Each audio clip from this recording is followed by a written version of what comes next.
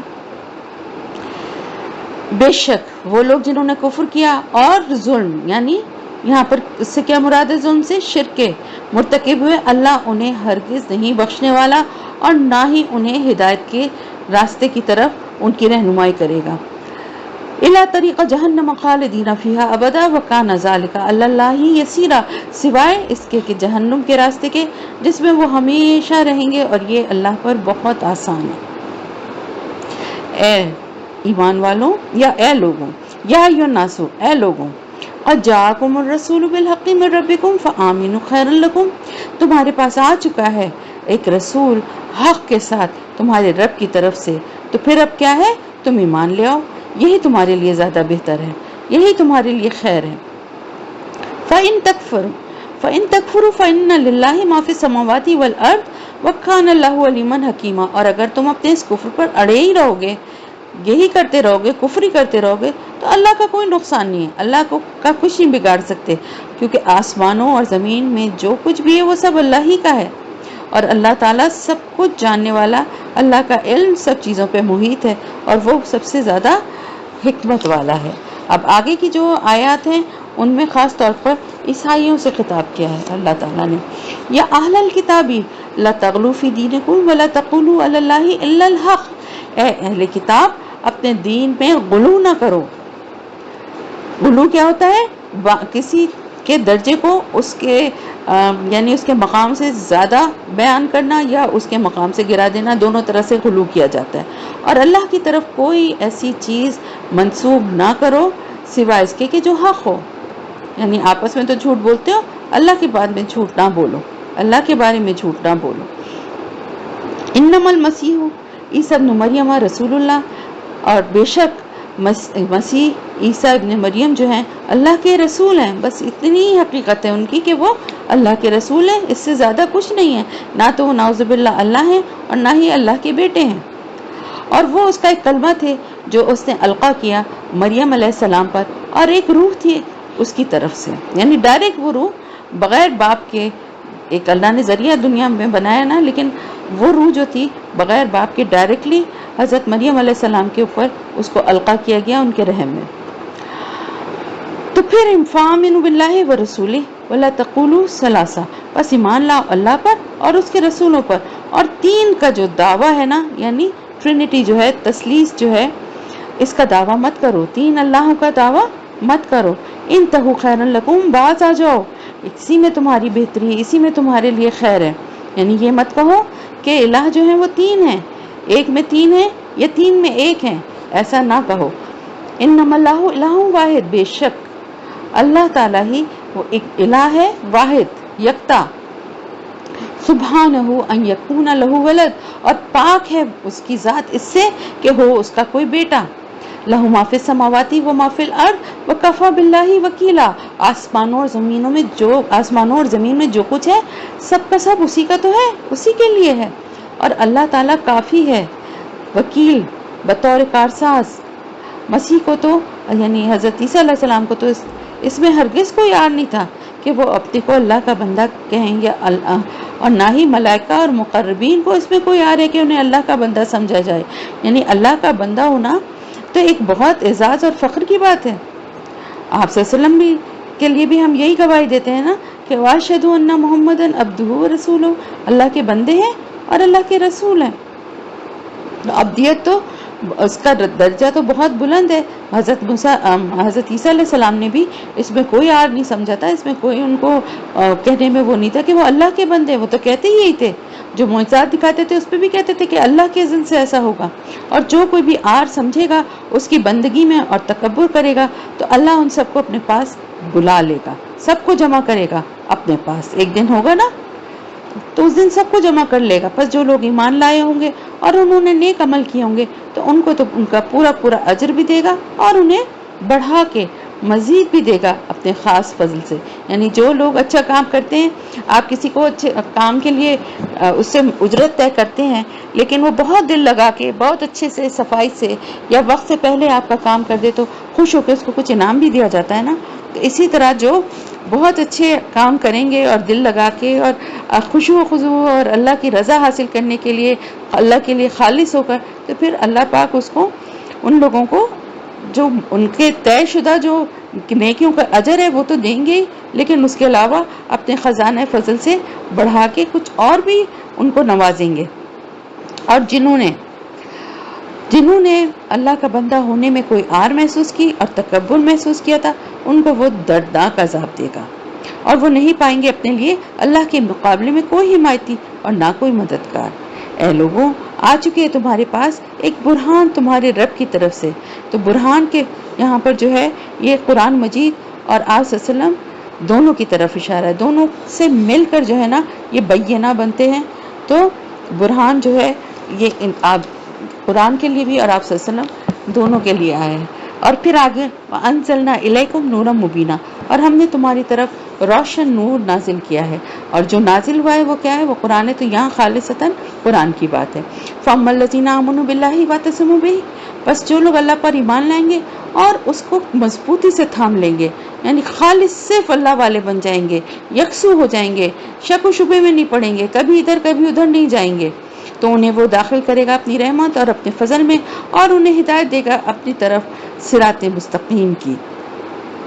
اور آخر میں پھر وہی جو قانون وراثت تھا اس کی ہی کچھ اور جو شرائط تھیں ان کو دہرایا جا رہا ہے کہ اے نبی صلی اللہ علیہ وسلم، یہ آپ سے فتویٰ مانگ رہے ہیں کہ کس کے بارے میں؟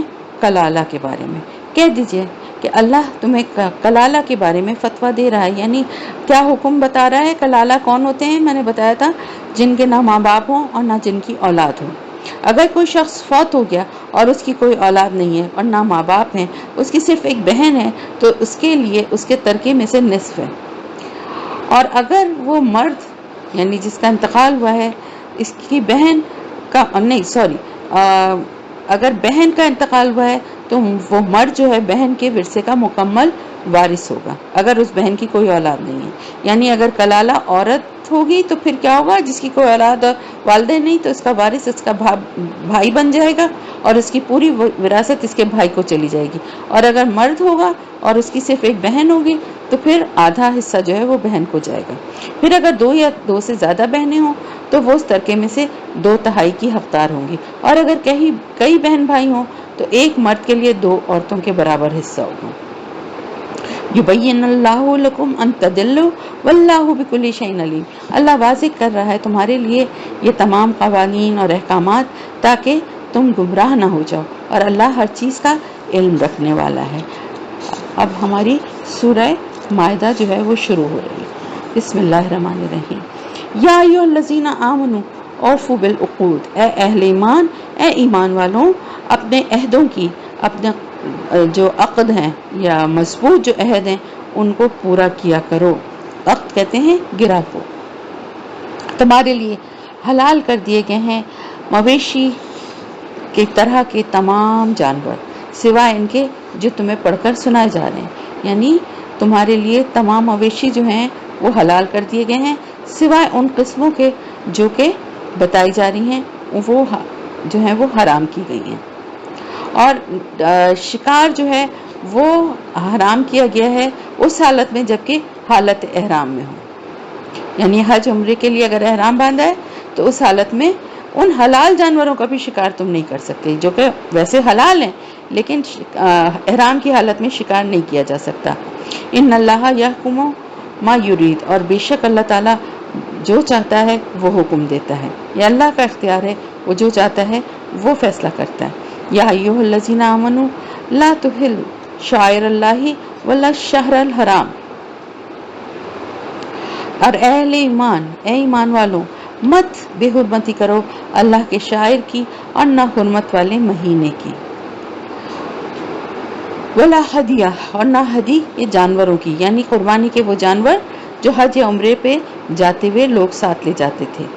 پہلے یہی رواج ہوتا تھا نا کہ قربانی کے جانور لوگ اپنے ساتھ لے کر جاتے تھے، تو قافلے جا رہے ہوتے تھے حج اور عمرے کے، اور ساتھ ساتھ جو اپنے قربانی وہاں کرنی ہوتی تھی وہ جانور بھی لے کے لوگ جا رہے ہوتے تھے، اور نہ ان جانوروں کی بے حرمتی ہونی پائے جن کے گردنوں میں قلائد ڈال دیے گئے ہوں۔ ولا القلائد، قلائد کہتے ہیں پٹے، یہ علامت کے طور پر ڈال دیے جاتے تھے کہ یہ قربانی کے جانور ہیں اور کعبے کی طرف جا رہے ہیں، اور نہ عازمین بیت الحرام، یعنی جو حج کے لیے جو بیت الحرام کی طرف جو لوگ جا رہے ہیں حج یا عمرے کا ارادہ کر کے جو سفر کر رہے ہیں، اب وہ اللہ کے مہمان ہیں تو اللہ کے راستے کے مسافروں کا بھی احترام کرنا ہے، ان کی بھی بے حرمتی نہ کی جائے، انہیں بھی کوئی تکلیف یا نقصان یا ان کے قافلوں کو نہ لوٹا جائے۔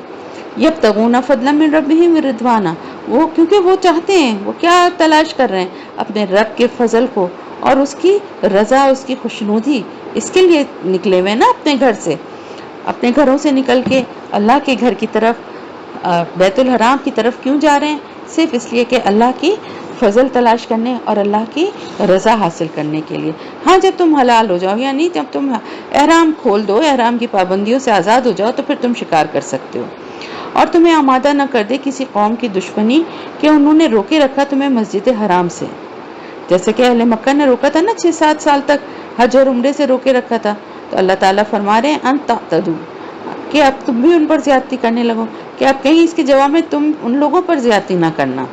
وَتَعَاوَنُوا عَلَى الْبِرِّ وَالتَّقْوَى، اور تم نیکی اور تقوی کے کاموں میں تعاون کرو، وَلَا تَعَاوَنُوا عَلَى الْإِثْمِ وَالْعُدْوَانِ، اور گناہ اور ظلم و زیادتی کے کاموں میں تعاون مت کرو۔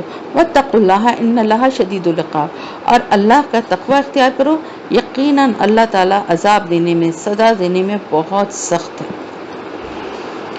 حرمت علیکم المیتۃ، اب وہ چیزیں جو کہ حرام کی گئی ہیں ان کی تھوڑی سی تفصیل آ رہی ہے سورہ مائدہ میں نے آپ کو بتایا تھا نا، تو حرام کیا گیا تم پر مردار، یعنی وہ جانور جو خود اپنی موت مر گیا ہو، مرا ہوا جانور جو ہے وہ حرام ہے۔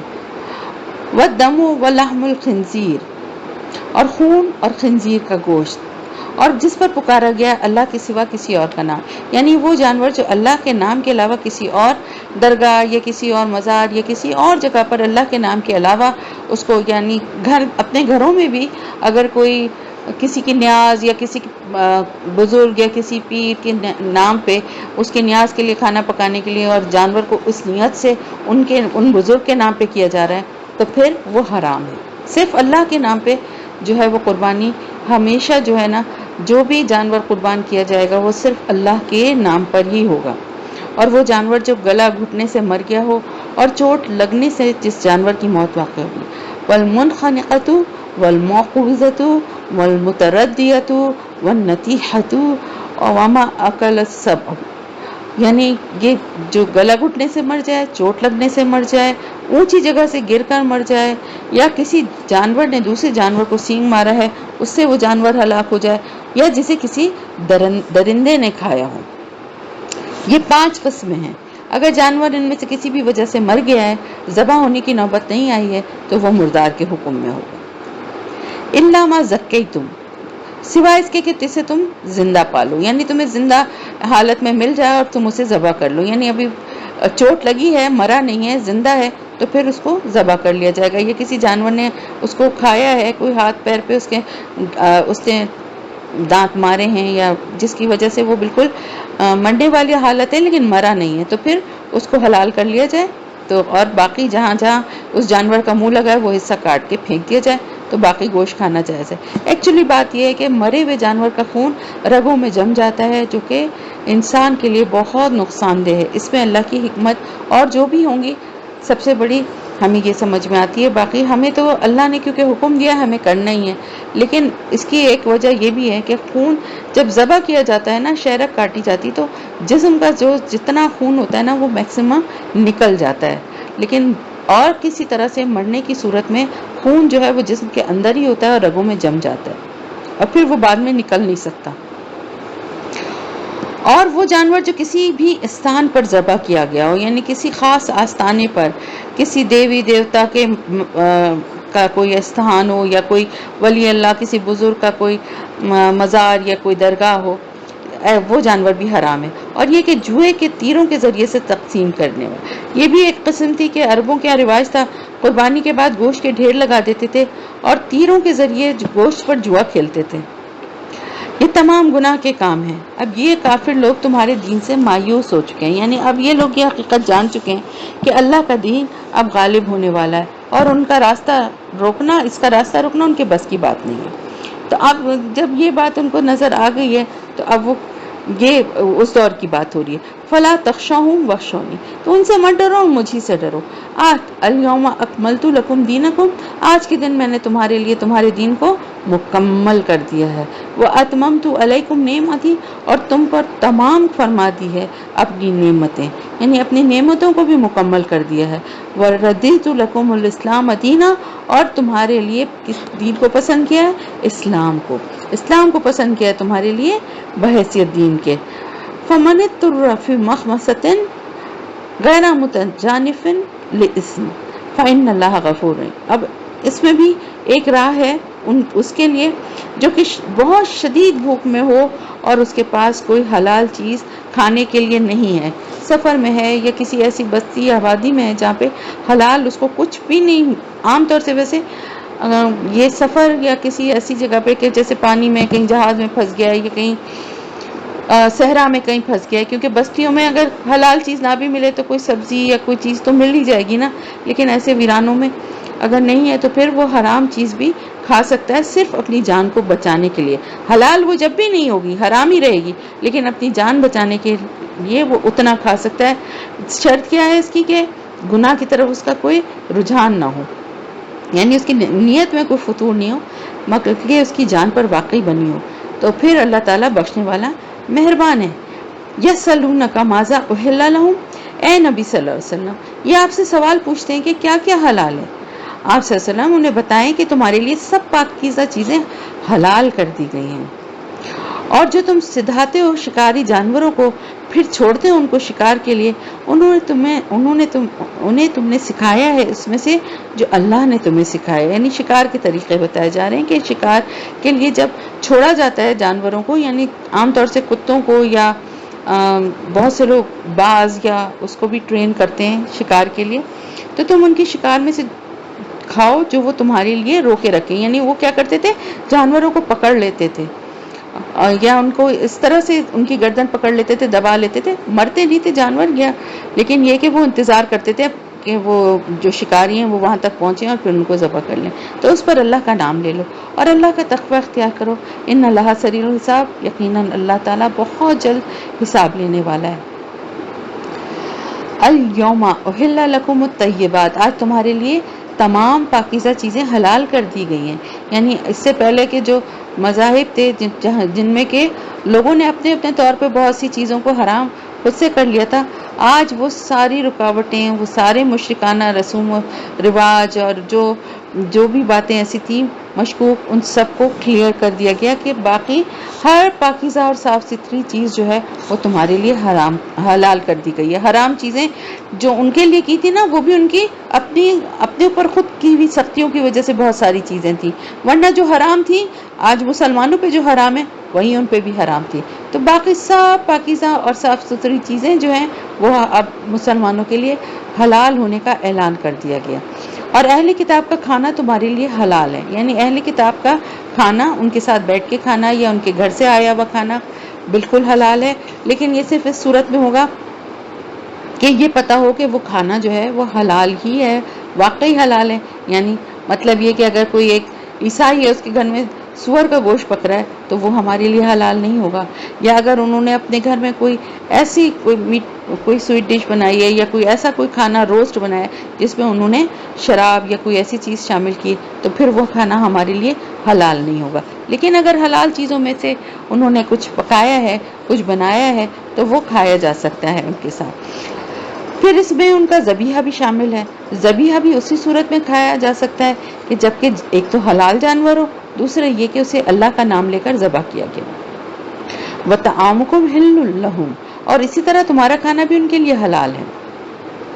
وَالْمُحْصَنَاتُ مِنَ الْمُؤْمِنَاتِ، اور تمہارے لیے حلال ہیں اہل ایمان میں سے خاندانی عورتیں، یعنی اچھے حسب نسب کی جو عورتیں ہیں، اچھے خاندان اور اچھے ماحول میں جو رہتی ہیں، شریف ہیں، با کردار ہیں، اس کا یہ مطلب ہے۔ محسنات وہی ہوتی ہیں۔ تو خاندانی عورتیں ان لوگوں کی جنہیں تم سے پہلے کتاب دی گئی تھی، یعنی مسلمان مرد جو ہے وہ عیسائی یا یہودی عورت سے شادی کر سکتا ہے، جبکہ تم ادا کر دو انہیں ان کے مہر قید نکاح میں لا کر ان کا محافظ بنتے ہوئے، یعنی محسنین ان کو قید نکاح میں لا کے ان کا محافظ بنتے ہوئے۔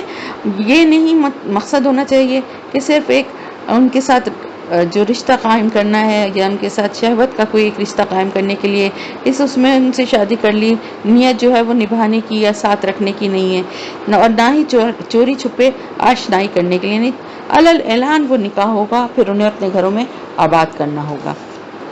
تو جس شخص نے ایمان کے ساتھ کفر کیا اس کے تمام اعمال ضائع ہو گئے۔ اس میں دو باتیں سمجھ میں آتی ہیں۔ ایک تو اہل کتاب کی طرف بھی اشارہ ہو سکتا ہے کہ جب تک آپ صلی اللہ علیہ وسلم تشریف نہیں لائے تھے تب تک تو ان کی اپنی کتابوں پر ایمان رکھتے، وہ اہل ایمان تھے، لیکن اب اگر وہ آپ صلی اللہ علیہ وسلم پر اور اس کتاب پر ایمان نہیں لا رہے تو گویا وہ کفر کر رہے ہیں۔ اور دوسرا مفہوم یہ ہے کہ مومن ہے اگر کوئی اور ایمان لانے کے بعد کافروں والی حرکتیں کرے گا تو بھی اس کے تمام اعمال ضائع ہو جائیں گے، اور آخرت میں وہ ہوگا خسارہ اٹھانے والوں میں سے۔ یا ایھا الذین آمنوا اذا قمتم الی الصلاۃ، اے اہل ایمان، اے ایمان والوں، جب تم نماز کے لیے کھڑے ہوتے ہو، یعنی جب نماز پڑھنے کا ارادہ کر کے کھڑے ہو جاتے ہو تو پھر کیا ہے، یعنی کھڑے ہونے سے مراد کیا ہے کہ اس کی تیاری، اب نماز کا وقت ہو گیا، اب ہمیں نماز پڑھنی ہے، ہم تیاری کے لیے کھڑے ہو گئے، تو پھر کیا کرنا ہے، تو دھو لیا کرو اپنے چہرے اور دونوں ہاتھوں کو بھی مرافق یعنی کونیوں تک، وامسحوا برؤوسکم، اور اپنے سروں پر مسح کر لیا کرو، اور دھو لیا کرو اپنے دونوں پاؤں کو بھی ٹخنوں تک، ٹھیک ہے۔ وَإِن كُنتُمْ جُنُبًا فَاطَّهَّرُوا، پھر اگر تم حالت جنابت میں ہو تو پھر تم اور زیادہ پاکی حاصل کرو، یعنی اور زیادہ پاکی کیا، یعنی صرف اب وضو صرف ضروری نہیں ہے بلکہ اب تم پورے جسم کا غسل کرو۔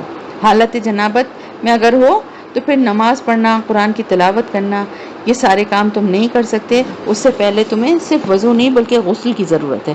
اور اگر تم بیمار ہو یا سفر پر ہو یا تم میں سے کوئی کسی یعنی قضاء حاجت سے واپس آئے، یعنی ٹوائلٹ جا کر آئے، یا عورتوں کے ساتھ کوئی رشتہ جو میاں بیوی کا ہے وہ قائم کیا ہو، لامستم سے مطلب ہے چھوا ہو عورتوں کو، تو چھونے سے مطلب کیا ہے کہ وہ جو آپس کا میاں بیوی کا تعلق ہے وہ قائم کیا ہو، تو پھر تمہیں اس کے بعد پانی نہ مل سکے تو پھر کیا کرو گے، غسل تو نہیں ہو سکتا اگر پانی نہیں ملا ہے، تو پاک مٹی سے تیمم کر لو اور اس سے اپنے چہرے اور ہاتھوں کو مل لو، یعنی پاک مٹی کا طریقہ بھی بتایا گیا ہے کہ کس طرح مٹی کو پھر دونوں ہاتھوں کو مارے اور پھر ہلکا سا جھٹک کے اپنے چہرے پر اور پھر دوبارہ کر کے اپنے ہاتھ پر اس کو مل لیا جائے۔ اللہ یہ نہیں چاہتا کہ تم پر کوئی تنگی کرے، بلکہ وہ چاہتا ہے کہ تمہیں پاک کر دے، یعنی بظاہر دیکھا جائے تو یہ کوئی غسل نہیں ہوا، وضو نہیں ہوا، تو پاکی کیسے ہو سکتی ہے، لیکن یہ تو اللہ تعالیٰ کی طرف سے دی گئی ایک آسانی ہے، اور یہ صرف اس وقت تک ہے جب تک کہ پانی اویلیبل نہ ہو، اور یہ اس لیے ہے کہ اللہ اپنی نعمت کو تم پر مکمل کر دے، تمام کر دے، تاکہ تم اللہ کے شکر گزار بن سکو، اور اللہ نے تمہیں جو اپنی نعمت عطا کی ہے اس کو یاد رکھو، اور اس عہد کو بھی یاد رکھو جو اس نے تم سے باندھا ہے، یعنی ایک میثاق تو بنی اسرائیل سے لیا گیا تھا پختہ ہے، اور اب ایک میثاق یہ اب ہم اہل ایمان سے اللہ تعالیٰ کا ہوا ہے۔ جب تم نے کہا تھا ہم نے سنا اور اطاعت قبول کی. یعنی مسلمان کیا کہتے ہیں, ہم کیا کہتے ہیں, ہم کہتے ہیں اس قل تم سمعنا واطعنا, یعنی ہم نے سنا ہے اور ہم اطاعت کریں گے. واتقوا اللہ ان اللہ علیم بذات الصدور, اور اللہ کا تقوی اختیار کرو, بے شک اللہ تعالیٰ سینوں کے رازوں سے بھی واقف ہے, سینوں میں کیا چھپے ہوئے ہیں بھید, ان سے بھی اللہ واقف ہے. یا ایھا الذین آمنوا کونوا قوامین للہ شہداء بالقسط, اے ایمان والوں تم کیا ہو جاؤ, یعنی تمہاری گواہی, انصاف اور تمہاری گواہی تمہاری ذات پر یا تمہارے والدین یا رشتہ داروں پر ہی کیوں نہ ہو, تم اللہ کی خاطر امن قائم کرنے والے اور انصاف کی گواہی دینے والے بن جاؤ.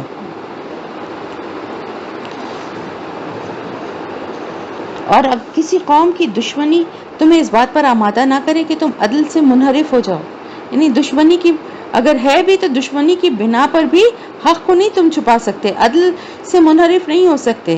عدل سے کام لو, ہوا اقرب للتقوی, یہی زیادہ قریب ہے تقوی کے. واتقوا اللہ ان اللہ خبیر بما تعملون, اور اللہ سے ڈرو, اللہ کا تقوی اختیار کرو, جو کچھ تم کر رہے ہو بے شک اللہ تعالیٰ اس سے باخبر ہے.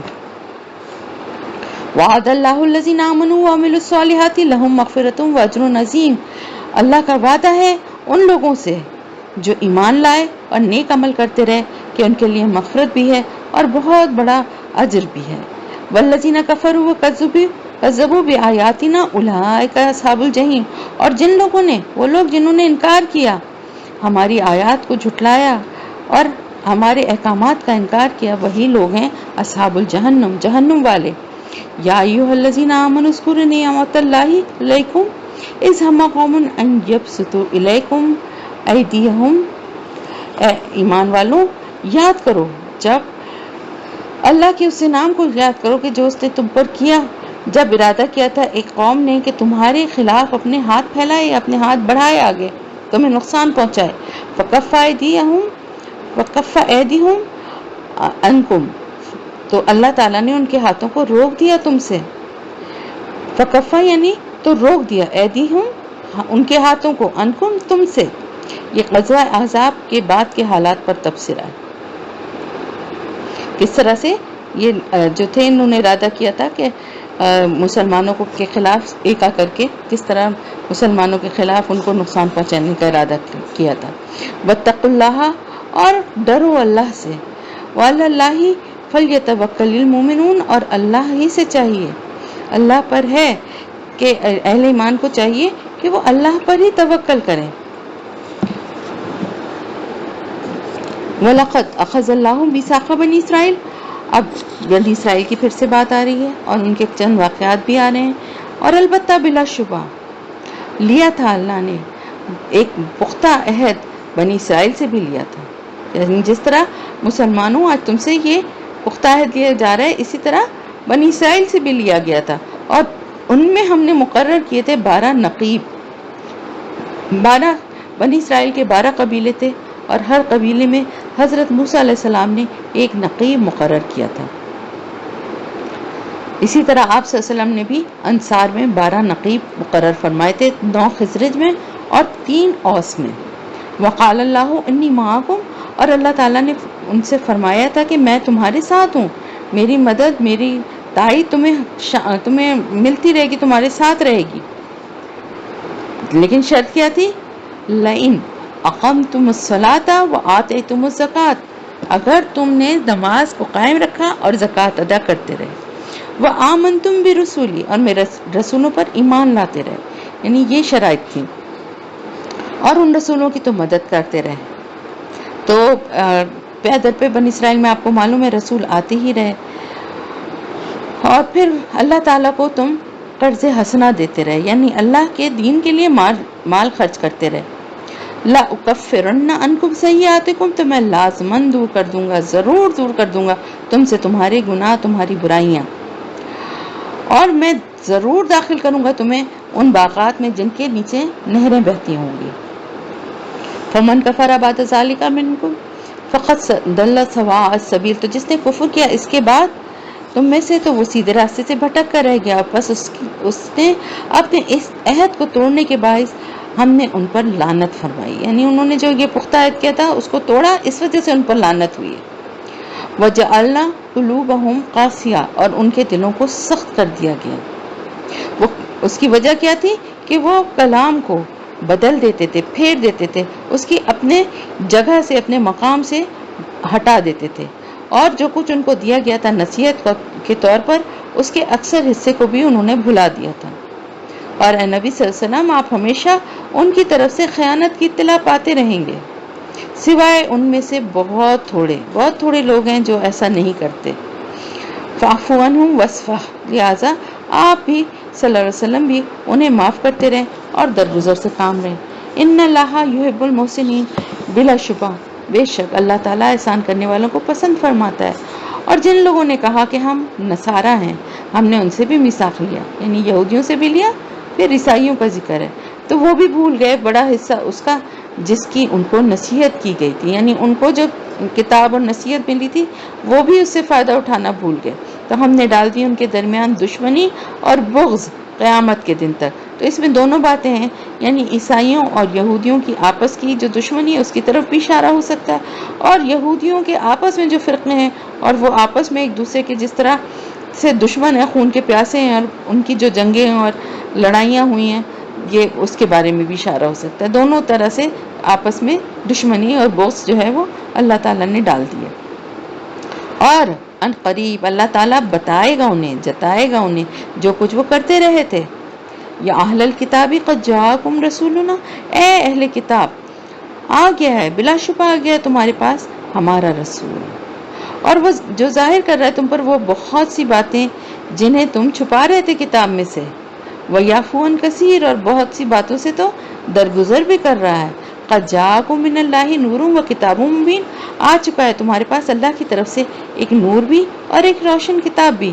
یہاں نور سے مراد آپ صلی اللہ علیہ وسلم کی شخصیت ہے، اور روشن کتاب سے مراد یہ قرآن ہے۔ اس کے ذریعے سے اللہ تعالیٰ رہنمائی فرماتا ہے ان کی جو اللہ کی رضا چاہتے ہیں، سلامتی کے راستوں کی طرف چلنے والے لوگ جو ہیں، جو اللہ کی رضا کے چاہتے ہیں، اور اللہ تعالیٰ پھر انہیں نکالتا ہے اندھیروں سے روشنی کی طرف اپنے حکم سے، اپنے اذن سے، اور ان کی رہنمائی فرماتا ہے سیدھے راستے کی طرف۔ لقد کفر الذین قالوا ان اللہ هو المسیح ابن مریم، اور بلا شبہ، البتہ بلا شبہ کفر کیا ان لوگوں نے جنہوں نے یہ کہا کہ اللہ ہی مسیح ابن مریم ہے، یعنی نعوذ باللہ استغفر اللہ۔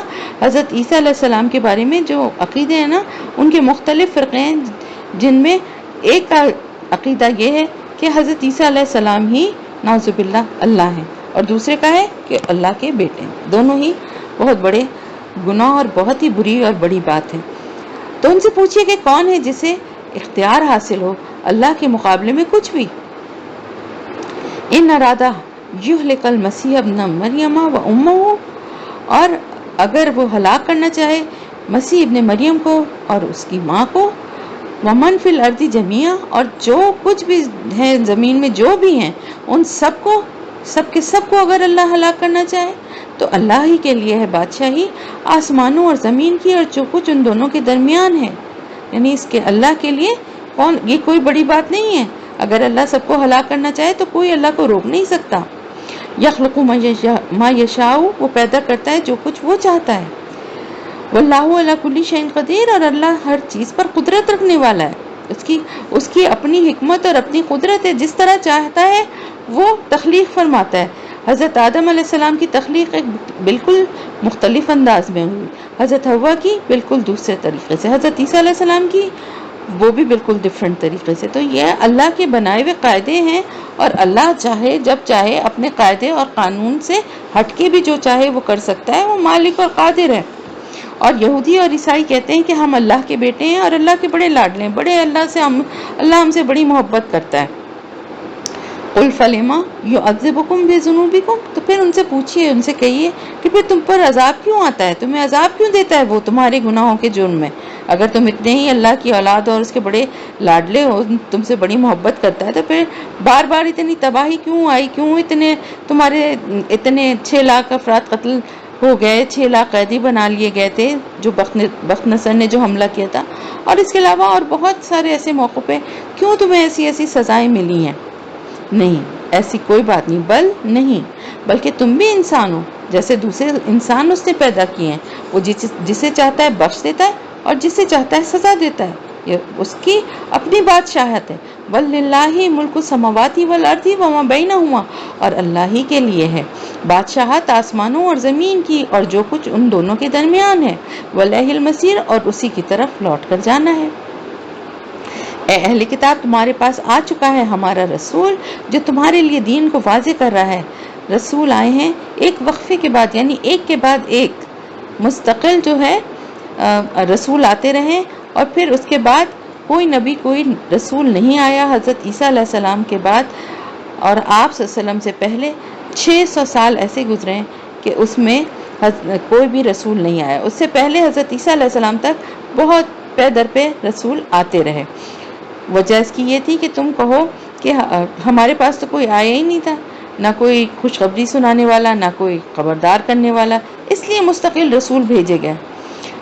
فقط جاءکم بشیر و نذیر، تو اب جان لو، اب یہ بھی سن لو، تو بلا شبہ تمہارے پاس ایک خوشخبری سنانے والا، ایک خبردار کرنے والا آ گیا ہے آپ صلی اللہ علیہ وسلم کی شکل میں۔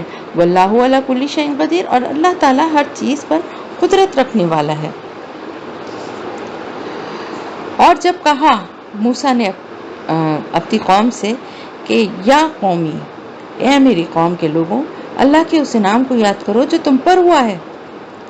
اس جعل فیکم انبیاء، جب اس نے تمہارے اندر نبی اٹھائے، یعنی تم میں اتنے نبی بھیجے، یعنی میں تو خود بھی نبی ہوں، میرے بھائی ہارون نبی ہیں، حضرت یوسف، حضرت یعقوب، حضرت اسحاق، حضرت ابراہیم، یہ سب نبی تھے۔ کتنے نبی تم میں بھیجے گئے ہیں، اور تمہیں بادشاہ بنایا۔ تو اس وقت تک حضرت داؤد اور حضرت سلیمان کی بادشاہت تو قائم نہیں ہوئی تھی، تو مفسرین کی رائے کہ یہ حضرت یوسف علیہ السلام کا جو مصر میں اقتدار تھا اس کی طرف اشارہ ہے، اور تمہیں وہ کچھ دیا گیا جو تمام جہان والوں میں سے کسی کو نہیں دیا گیا تھا۔ تو اے میری قوم کے لوگوں، داخل ہو جاؤ اب اس مقدس زمین میں، یعنی فلسطین میں، جو اللہ نے لکھ دی ہے تمہارے لیے۔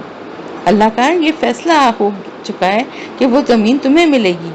وَلَا تَرْتَدُّوا عَلَىٰ أَدْبَارِكُمْ، اور اپنی پیٹھوں کے بل واپس نہ پھرنا۔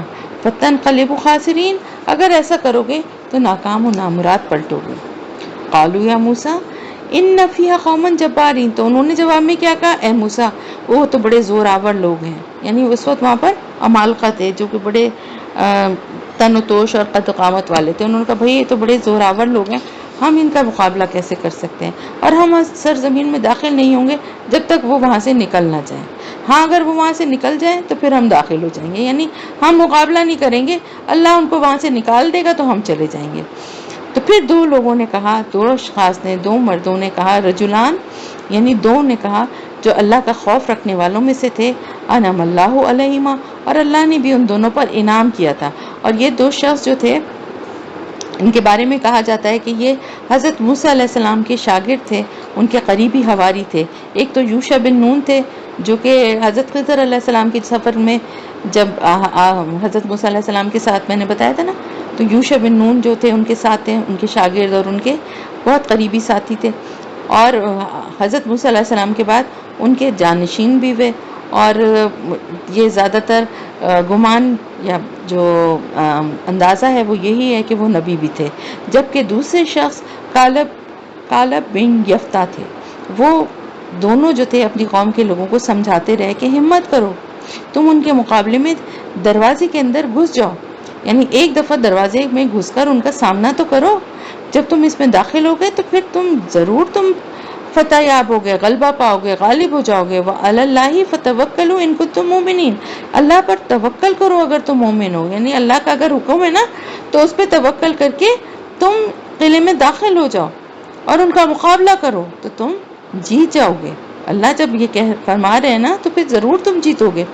تو انہوں نے کہا کہ اے موسیٰ ہم تو ہرگز اس شہر میں داخل نہیں ہوں گے، ما داموا فیہا، جب تک کہ وہ اس میں موجود ہے، یعنی وہی ضد کہ ہم تو نہیں جائیں گے، بھئی ہم تو ان سے نہیں لڑ سکتے، جب تک کہ یہ اتنے مضبوط اور اتنے بہادر اس طرح کے جو لوگ ہیں جو جنگجو وہاں موجود ہیں، ہم تو نہیں جا سکتے۔ اور ساتھ ہی کیا کہا، بس تم اور تمہارا رب تم دونوں جاؤ اور جا کر قتال کرو، یعنی یہ کہ تم دونوں جاؤ، یعنی تمہارا رب اور تم جاؤ اور وہاں جنگ لڑو لو ان لوگوں سے، انہیں شکست دو اور اس علاقے کو، اس شہر کو خالی کرواؤ ان کے تسلط سے، تو پھر ہم اندر آئیں گے. ہم تو یہاں بیٹھے ہیں، ورنہ ہم تو یہاں سے نہیں نکلیں گے. تو اب دیکھیں کہ کتنی تکلیف نبی کو ہوگی کہ ان کے یعنی 6 لاکھ کی جو قوم تھی، اس میں سے صرف 2 لوگ ایسے تھے جنہوں نے اللہ کے اس حکم پر لبیک کہا. سوچیں، اور پوری کی پوری جو ہے وہ کیا بہانے بازی کر رہی تھی کہ ہم تو جنگ نہیں کر سکتے. تو پھر موسیٰ علیہ السلام نے اللہ سے کیا عرض کیا کہ اے میرے رب، مجھے تو اپنی جان پر اور اپنے بھائی ہارون کی جان کے علاوہ کسی پر اختیار نہیں ہے، یعنی یہ پوری قوم انکار کر رہی ہے، میرا اس پر کچھ زور نہیں ہے، تو اب تو فرق ڈال دے ہمارے اور نافرمان لوگوں کے درمیان. یعنی حضرت موسیٰ علیہ السلام اتنا دل برداشتہ ہوئے کہ قوم سے علیحدہ ہونے کی تمنا کرنے لگے کہ اتنے معجزے یہ دے چکے ہیں، اتنی ان پر تیری عنایتیں نعمتیں ان کے اوپر نازل ہوئی ہیں، اس کے باوجود ان کا یہ حال ہے، تو مجھے ان سے علیحدہ کر دے. لیکن یہ اللہ نے ان کی درخواست قبول نہیں کی تھی، اس کے بجائے کیا ہوا تھا کہ ان کی قوم کو ایک سزا دے دی تھی، اور یہ فرمایا تھا اللہ تعالیٰ نے کہ اب یہ اس ارض مقدس میں جا نہیں سکتے 40 سال تک. یعنی اگر یہ بزدلی نہ دکھاتے تو فلسطین کی زمین جو ہے ان کو ابھی مل جاتی، لیکن اب یہ 40 سال تک ان پر حرام رہے گی اور یہ بھٹکتے پھریں گے زمین میں. تو یہ صحرائے سینا میں 40 سال تک بھٹکتے رہے. فَلَا تَعْسَ عَلَى الْقَوْمِ الْفَاسِقِينَ، تو اے موسیٰ علیہ السلام آپ افسوس نہ کریں اس فاسق قوم پر، یعنی ان نافرمانوں کا آپ غم نہ کھائیے، ان پر جو کچھ بھی بیتے گی اس پر آپ کو ترس نہیں کھانا چاہیے. آپ بہرحال ان کی طرف رسول بنا کر بھیجے گئے، تو جب تک آپ کی زندگی آپ کو ان کے ساتھ رہنا ہے. تو پھر اللہ کے فیصلے کے مطابق بنی اسرائیل 40 برس تک صحرائے سینا میں بھٹکتے رہے. پھر اس میں وہ سب لوگ مر کھپ گئے جنہوں نے نافرمانی کی تھی اور جو جوانی کی عمر میں مصر سے نکلے تھے، اور وہاں صحرا میں جو ان کی نسل تھی نئی وہ پروان چڑھی، اور وہ جو تھے وہ اب ان میں وہ غلامی کے جو اثرات تھے وہ ان سے دور ہو چکے تھے.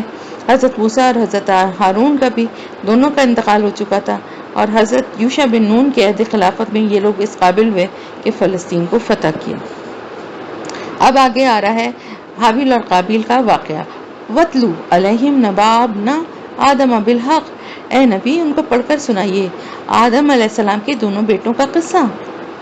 اس قرب قربانہ، جبکہ ان دونوں نے قربانی پیش کی تو ان میں سے ایک کی قربانی قبول کر لی گئی جبکہ دوسرے کی قبول نہیں کی گئی.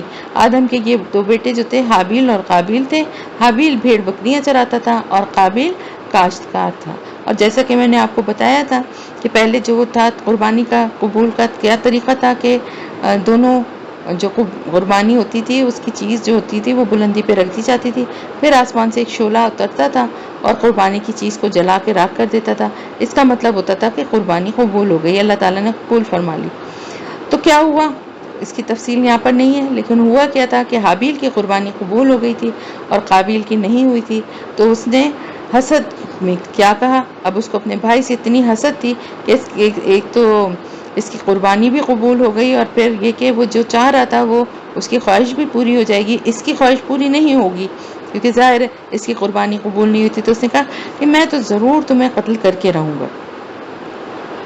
تو انہوں نے حابیل نے یہ کہا قابیل سے کہ اس میں میرا کیا وہ ہے. انہوں نے کہا کہ اللہ تو پرہیزگاروں ہی سے قبول کرتا ہے. انہوں نے کہا مطلب یہ کہ میرا اس میں کوئی قصور تو نہیں ہے، اللہ کا قاعدہ یہی ہے کہ وہ اپنے متقی بندوں کی قربانی قبول کرتا ہے. تو نیت دیکھی جاتی ہے نا. حابیل جو تھے وہ اپنی بہترین جو بھیڑ تھی وہ اپنے جانوروں میں سے چن کر لائے تھے، اور قابیل جو تھے انہوں نے کیا کیا تھا کہ اپنی فصل کا جو خراب حصہ تھا اوپر اچھی سجا کے اور اندر سے خراب اور جو فصل کا جو وہ تھا نا وہ رکھ دیا تھا کہ یہ تو جل کے ویسے ہی راکھ ہو جانا ہے تو میں کیوں ضائع کروں. تو نیتوں کی بات، اللہ تو نیتوں کو قبول کرتا ہے نا. تو انہوں نے کہا کہ اگر آپ اپنا ہاتھ اٹھائیں گے بڑھائیں گے مجھ پر مجھے قتل کرنے کے لیے تو میں اپنا ہاتھ نہیں بڑھاؤں گا. یعنی آپ اگر مجھے قتل کرنے کی کوشش کریں گے تو میں بچاؤ تو اپنا کروں گا لیکن میں آپ کو قتل کرنے کی کوشش نہیں کروں گا. مجھے تو اللہ کا خوف ہے جو تمام جہانوں کا پروردگار ہے. میں چاہتا ہوں کہ میرا اور اپنا گناہ تم اپنے سر ہی لے لو، فتکون من اصحاب النار، اور پھر تم ہو جاؤ جہنم والوں میں سے. یعنی جو تم حرکتیں کر رہے ہو میں ویسی حرکتیں نہیں کروں گا اگر تم عذاب اپنے سر لینا چاہتے ہو تو میں چاہتی ہوں تم ہی لے لو، اور میرے لیے تو یہ فائدے کا پھر بھی سودا ہوگا، مجھے جو ہے اللہ کے عذاب سے جو ہے وہ نجات مل جائے گی، اور تمہیں اس کے بدلے میں اس گناہ اور جرم کی وجہ سے جہنم ملے گی، اور یہی بدلہ ہے ظالموں کا۔ فطوعت له نفسه قتل اخی، پھر اس کے نفس نے اس کو آمادہ کر ہی لیا اپنے بھائی کے قتل پر۔ فقتلہ واصبح من الخاسرین، اب اس نے کیا کیا کہ سوتے میں جو ہے پتھر سر پہ مار کے جو ہے وہ اپنے بھائی کو قتل کر دیا۔ اب جب قتل کر دیا تو پھر خسارہ پانے والوں میں سے ہو گیا، اتنا بڑا ایک گناہ کر دیا کہ قیامت تک جتنے بھی قتل ہوں گے ان سب کا ایک حصہ جو ہے وہ قابل کو ملتا رہے گا۔ تو اب قتل کرنے کے بعد پشیمان بھی ہوا اور سمجھ میں بھی نہیں آیا کہ اب اس کا کروں کیا، کیونکہ اس سے پہلے دنیا میں کسی کی موت ہوئی ہی نہیں تھی۔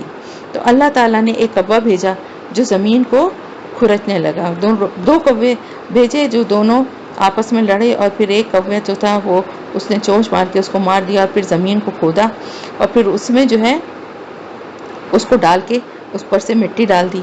یہ کس لیے اللہ نے دکھایا؟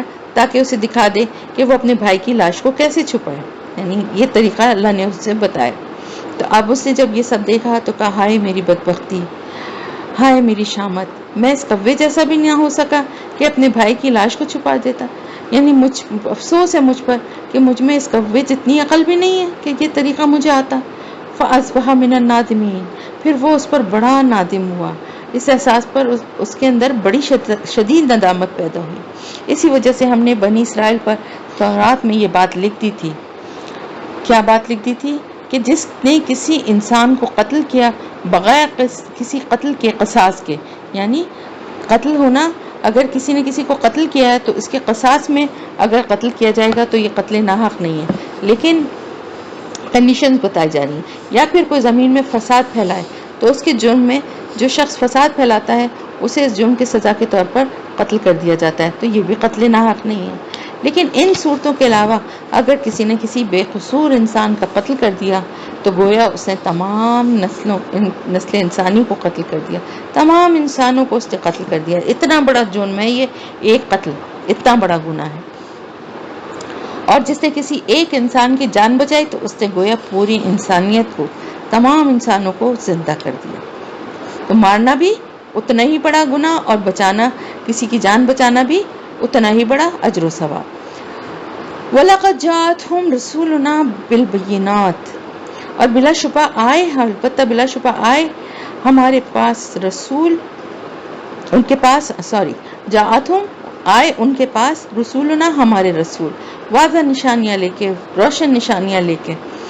ثم ان کثیرا منہم بعد ذلک فی الارض لمسرفون، لیکن پھر بھی اس کے باوجود بہت سے ان میں سے ایسے تھے جو زمین میں فساد کرتے رہے، حد سے بڑھتے رہے، زیادتیاں کرتے رہے۔ انما جزاء الذین یحاربون اللہ ورسولہ، اور بے شک یہ بدلہ ہے، یہ جزا ہے، یہ سزا ہے ان لوگوں کے لیے جو لڑائی کرتے ہیں اللہ اور اس کے رسول سے۔ وَيَسْعَوْنَ فِي الْأَرْضِ فَسَادًا، اور زمین میں فساد پھیلاتے پھرتے ہیں۔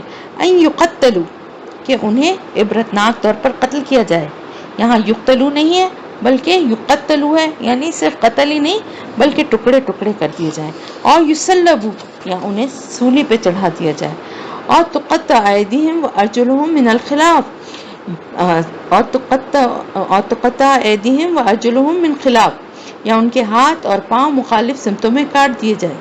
یہ کس کی سزائیں بتائی جا رہی ہیں؟ یہ ساری سزائیں ان کی بتا جا رہی ہیں جو زمین میں فساد کرتے ہیں، اللہ کے دین کے خلاف بات کرتے ہیں اور لوگوں میں فساد اور شکوک و شبہات پیدا کرنے والے، دین کے دشمن ہوتے ہیں، تو ان کا ایک ہاتھ اور پاؤں مخالف سمت میں کاٹ دیا جائے گا، یعنی دائیں طرف کا ہاتھ ہے تو بائیں طرف کا پاؤں، یا پھر انہیں ملک سے نکال دیا جائے گا، ملک بدر کر دیا جائے گا۔ ذالک لہم خزی فی الدنیا، یہ تو ان کے لیے دنیا کی زندگی میں رسوائی ہے، اور ان کے لیے ولہم فی الآخرۃ عذاب عظیم، ان کے لیے آخرت میں جو ہے عذاب ہے وہ تو اور بھی بڑا عذاب ہے، بہت بڑا عذاب ہے۔ الا الذین تابوا من قبل ان تقدروا علیہم، سوائے ان لوگوں کے جو توبہ کر لیں اس سے پہلے کہ تم ان پر قابو پاؤ، یعنی ان کو پکڑ لیا گیا اور ان کو سزا دینے والے ہو گئے، اس وقت توبہ کرنے کا فائدہ نہیں ہے، یعنی اس سے پہلے ہی اگر وہ توبہ کر لیں تو ان کے لیے رعایت کی گنجائش ہے، لیکن جب پکڑ لیے گئے اور سزا دی جا رہی ہے تو پھر اب توبہ کا دروازہ بند ہو گیا۔ فَاعْلَمُوا أَنَّ اللَّهَ غَفُورٌ رَحِيمٌ، بس جان لو کہ بے شک اللہ تعالیٰ بخشنے والا بھی ہے، نہایت رحم کرنے والا بھی ہے۔ یا ایھا الذین آمنوا اتقوا اللہ وابتغوا الیہ الوسیلہ، اے اہل ایمان، اے ایمان والوں، اللہ کا تقوی اختیار کرو اور اس کے تلاش کرو اس کی طرف جو اس کا وسیلہ ہے۔ اور وسیلہ سے یہاں پر جو مراد ہے وہ بہت ایک ڈیٹیل بات ہے، یعنی اللہ کو راضی کرنے کے لیے جو کام کیے جاتے ہیں اور اللہ کی رضا کے لیے جو یہ وسیلے ہیں، اللہ کا قرب حاصل کرنے کے لیے جو کام کیے جاتے ہیں ان کو وسیلہ کہا گیا۔ اور اس کی راہ میں جہاد کرو تاکہ تم فلاح پاؤ۔ ان الذین کفروا لو ان لهم ما فی الارض جميعا ومثله معه، بے شک وہ لوگ جنہوں نے کفر کیا، اگر ان کے پاس وہ ساری دولت ہو جو کہ زمین میں موجود ہے، ساری کی ساری، اور اس کے ساتھ اتنی ہی اور بھی ہو، لیفتدوا بہ من عذاب یوم القیامہ، تو وہ چاہیں گے کہ اس کے ذریعے سے فدیہ دے کر چھوٹ سکیں قیامت کے دن کے عذاب سے۔ یعنی قیامت کے دن جب وہ حاضر ہوں گے اللہ کے سامنے اور اپنے گناہوں کو دیکھیں گے تو ان کا بس نہیں چلتا ہوگا کہ دنیا میں بھر کے بھی دولت ان کے پاس ہو یا اتنی اور بھی ہو، جتنا بھی ان کے پاس ہو وہ سب کا سب دے دیں اور اس عذاب سے بچ سکیں، لیکن کیا ہوگا؟ ما تقبل منہم، ان سے ہرگز قبول نہیں کیا جائے گا۔ یعنی اول تو یہ دولت ان کے پاس ہوگی نہیں، لیکن اگر بالفرض محال ان کے پاس اتنی دولت موجود بھی ہو تب بھی اللہ کے ہاں ان کا یہ فدیہ قبول نہیں ہوگا۔ وَلَهُمْ عَذَابٌ أَلِيمٌ، اور ان کے لیے دردناک عذاب ہے۔ يُرِيدُونَ أَن يَخْرُجُوا مِنَ النَّارِ وَمَا هُمْ بِخَارِجِينَ مِنْهَا، وہ چاہیں گے کہ وہ نکل جائیں کسی طرح آگ کے اس عذاب سے، لیکن وہ ہرگز اس میں سے نکلنے والے نہ ہوں گے۔ وَلَهُمْ عَذَابٌ مُقِيمٌ، اور ان کے لیے قائم رہنے والا یعنی دائمی عذاب ہوگا۔ اور چور خواہ مرد ہو یا عورت، ان دونوں کے ہاتھ کاٹ دو، یعنی چور جو ہے اس کا ایک ہاتھ کاٹ دو۔ جزاء بما کسبا، یہ بدلہ ہے ان کے اس کام کا، یعنی جو چوری انہوں نے کی ہے۔ نقال من اللہ، اور عبرتناک سزا ہے اللہ کی طرف سے۔ واللہ عزیز حکیم، اور اللہ تعالیٰ زبردست ہے، حکمت والا ہے۔ فمن تاب من بعد ظلمہ واصلح فإن اللہ یتوب علیہ، تو جس نے بھی توبہ کی اپنے ظلم کے بعد اور اپنی اصلاح کر لی تو اللہ ضرور قبول کرتا ہے اس کی توبہ کو۔ یعنی توبہ کے دروازے ان کے لیے بند نہیں ہوتے۔ سزا مل گئی گناہ کی تو پھر ٹھیک ہے، وہ بات گناہ کی والی بات ختم ہو گئی۔ اب اگر وہ نادم ہے اور شرمندہ ہے اور توبہ بھی کرتا ہے اور اپنی اصلاح بھی کر لیتا ہے تو پھر اللہ ضرور اس کی توبہ کو قبول کرے گا۔ ان اللہ غفور رحیم، بے شک اللہ تعالیٰ بخشنے والا ہے، نہایت رحم کرنے والا ہے۔ الم تعلم ان اللہ لہ ملک السماوات والارض یعذب من یشاء ویغفر لمن یشاء واللہ علی کل شیء قدیر۔ کیا تم نہیں جانتے؟ علم تعلم، کیا تمہیں نہیں معلوم، کیا تم نہیں جانتے کہ اللہ ہی کے لیے ہے آسمانوں اور زمین کی بادشاہت، اور وہ عذاب دے گا جس کو وہ چاہے گا اور وہ بخش دے گا جس کو وہ چاہے گا، بے شک اللہ تعالیٰ ہر چیز پر قدرت رکھنے والا ہے۔ یا ایھا الرسول لا یحزنک الذین یسارعون فی الکفر، اے نبی صلی اللہ علیہ وسلم، اے رسول، یہ لوگ، ان لوگوں کا جو بھاگ دوڑ کرنا ہے کفر کی راہ میں، اس سے آپ کو رنج نہ ہو، آپ کو غم نہ ہو، آپ غمگین نہ ہو جائیں ان کی یہ بھاگ دوڑ دیکھ کے جو یہ کفر میں کر رہے ہیں، ان لوگوں میں سے جو اپنے منہ سے تو یہ کہتے ہیں کہ ہم ایمان رکھتے ہیں مگر ان کے دل ایمان نہیں لائے۔ آپ ان لوگوں کی سرگرمیوں اور بھاگ دوڑ سے غمگین اور اداس نہ ہوں۔ یہ منافقین کا ذکر ہے کہ یعنی جو وہ کوششیں کر رہے ہیں کفر کی راہ میں، بہت بھاگ دوڑ کر رہے ہیں اور کہتے تو یہی ہے کہ ہم ایمان لائیں لیکن لائے نہیں ہیں۔ اور اسی طرح کے لوگ یہودیوں میں سے بھی ہیں جو کہ بڑے غور سے سنتے ہیں جھوٹ کو، اور یہ سنتے ہیں کچھ اور لوگوں کے لیے جو آپ کے پاس نہیں آتے۔ یعنی جو ان کا کیا ہے کہ ایک تو یہ اپنے شیاطین یا اپنے ساتھیوں کی باتیں جو ہیں وہ بڑے غور سے سنتے ہیں، اور جب اہل ایمان سے ملتے ہیں تو کہتے ہیں ہم بھی آپ پر ایمان رکھتے ہیں، اور دوسری قوم کی لوگوں کی باتوں کو توجہ سے سنتے ہیں تاکہ کس کو رپورٹ کریں۔ یعنی ان یہودیوں کا کیا کام تھا، وہاں مشرکین جو تھے ان کی باتوں کو تو بڑے غور سے ان کے جھوٹوں کو سنتے تھے، اور یہاں آ کر جو ہے منافقین کو رپورٹ کرتے تھے ان کے جاسوس بن کے۔ وہ کلام کو پھیر دیتے ہیں ان کی جگہ سے اس کے اس کے موقع سے اس کی جگہ پہ جو احکامات ہیں ان کو ان کی جگہ سے بدل دیتے ہیں، اور وہ کہتے ہیں کہ اگر تمہیں یہی فیصلہ مل جائے تو قبول کر لینا، اور اگر یہ فیصلہ نہ ملے تو پھر وہاں سے بچ کے نکل آنا۔ اب کیا بات ہو رہی ہے کہ ان کے اپنے کلام میں بھی وہ احکامات اسی طرح سے موجود ہیں، لیکن اس کو تو انہوں نے بدل دیا ہے، اور پھر آپ صلی اللہ علیہ وسلم کے پاس آتے ہیں، لوگوں کو بھیجتے ہیں اور کہتے ہیں کہ اگر تمہاری مرضی کا فیصلہ کر لیں تو قبول کر لینا، اور اگر نہ کریں تو پھر وہاں سے بچ کے نکل آنا، منہ پھیر کر نکل آنا۔ تو اللہ تعالیٰ فرما رہے ہیں کہ جس کو اللہ نے فتنے میں ڈالنے کا ارادہ کر لیا ہو تو تم اس کے لیے اللہ کے مقابلے میں کچھ اختیار نہیں رکھتے، اپنی مرضی کا فیصلہ چاہتے تھے۔ آپ صلی اللہ علیہ وسلم کے پاس آتے تھے لیکن فیصلہ اپنی مرضی کا چاہتے تھے۔ یہ وہ لوگ ہیں جن کے دلوں کو اللہ نے پاک کرنا چاہا ہی نہیں۔ کیوں نہیں چاہا؟ کیونکہ انہوں نے تو پہلے کہہ دیا تھا ہمارے دل تو غلاف میں، اور ہم دین کی کوئی بات سننا ہی نہیں چاہتے۔ لہم فی الدنیا خزی ولہم فی الآخرۃ عذاب عظیم، ان کے لیے دنیا میں بھی رسوائی ہے اور آخرت میں بھی ان کے لیے بہت بڑا عذاب ہے۔ سماعون للکذب، اور یہ خوب سننے والے ہیں جھوٹ کو، خوب کھانے والے ہیں حرام کو، اور پھر یہ آپ کے پاس آئیں، یعنی کب آتے؟ اپنے مقدمے لے کر۔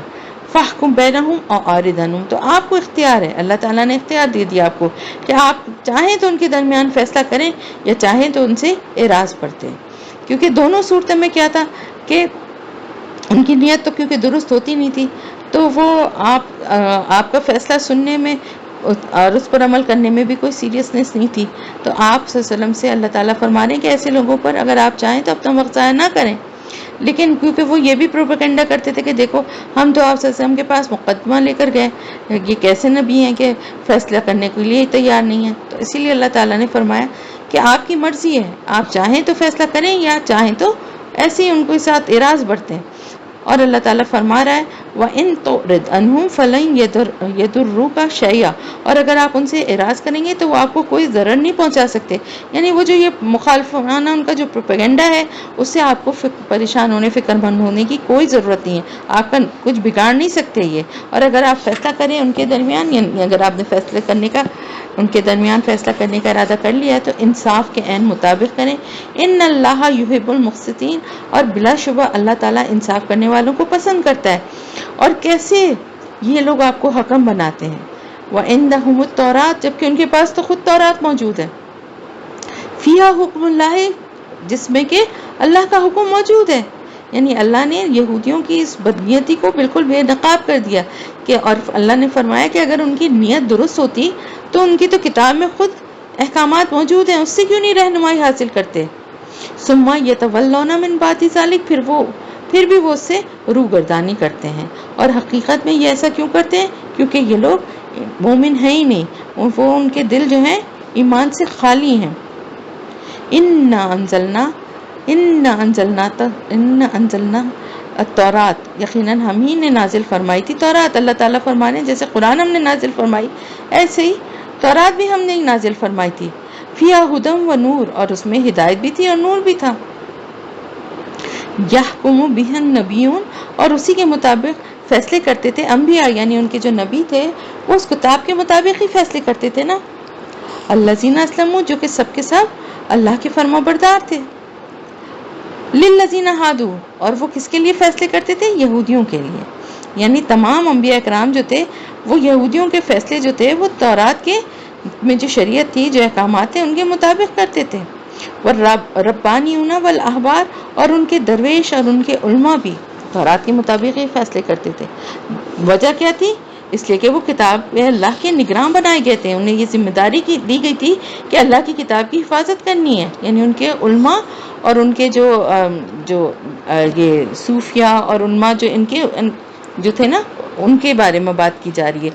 اور سب سے بڑھ کر یہ تھا کہ جو اللہ والے تھے، یعنی ربانیون تھے، رب والے تھے، تو ان سب کے لیے کو کتاب کی حفاظت کی ذمہ داری دی گئی تھی رسولوں کے بعد، یعنی پیغمبروں کے جانے کے بعد ذمہ داری علماء کی، اور جو اللہ کی راہ میں جو جنہوں نے اپنے آپ کو وقف کیا ہوتا ہے اور کتاب کا علم رکھتے ہیں ان کے اوپر یہ ذمہ داری دی گئی تھی۔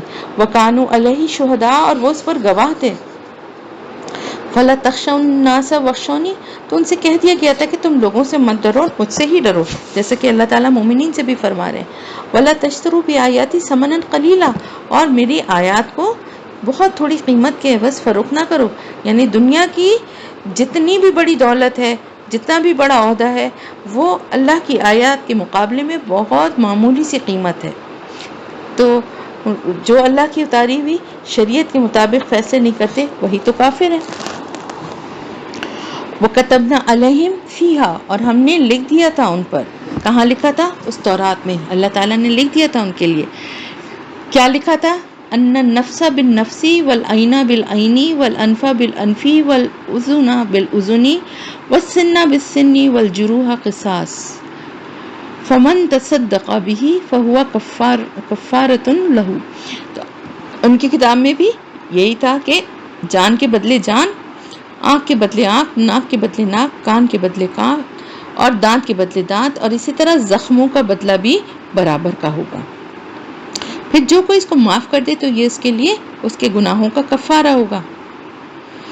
اور جو فیصلے نہیں کرتے اللہ کی اتاری ہوئی شریعت کے مطابق وہی تو ظالم ہے.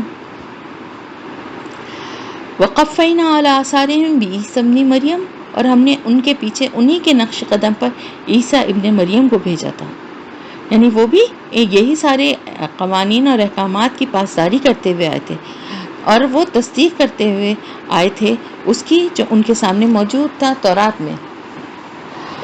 وَآتَيْنَاهُ الْإِنْجِيلَ فِيهِ هُدًى وَنُورٌ، اور ہم نے انہیں انجیل عطا کی، اس میں ہدایت بھی تھی اور نور بھی تھا.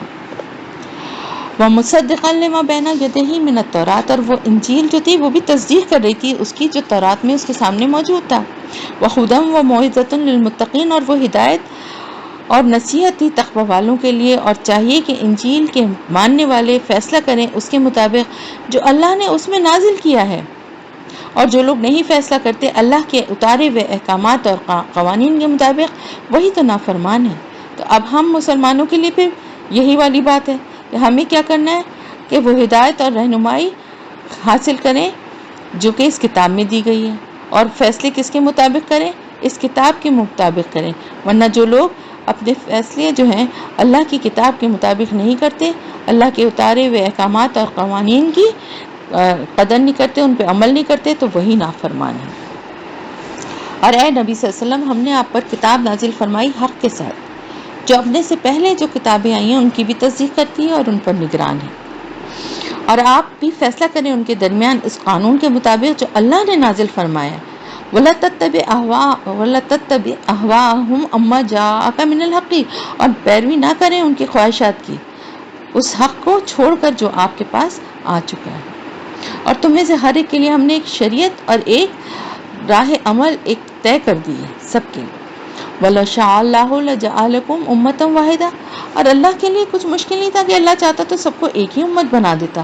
وَلَكِنْ لِيَبْلُوَكُمْ فِي مَا آتَاكُمْ، مگر اللہ تعالیٰ نے اس کے ذریعے سے ایک آزمائش چاہیے، وہ چاہتا ہے، اور لیکن وہ چاہتا ہے کہ تمہیں آزمائے، تمہاری آزمائش کرے اس سے جو کہ اس نے تمہیں عطا کیا ہے. تو پھر کیا کرو؟ فاستبقوا الخیرات، تو تم نیکیوں میں ایک دوسرے سے آگے نکلنے کی کوشش کرو.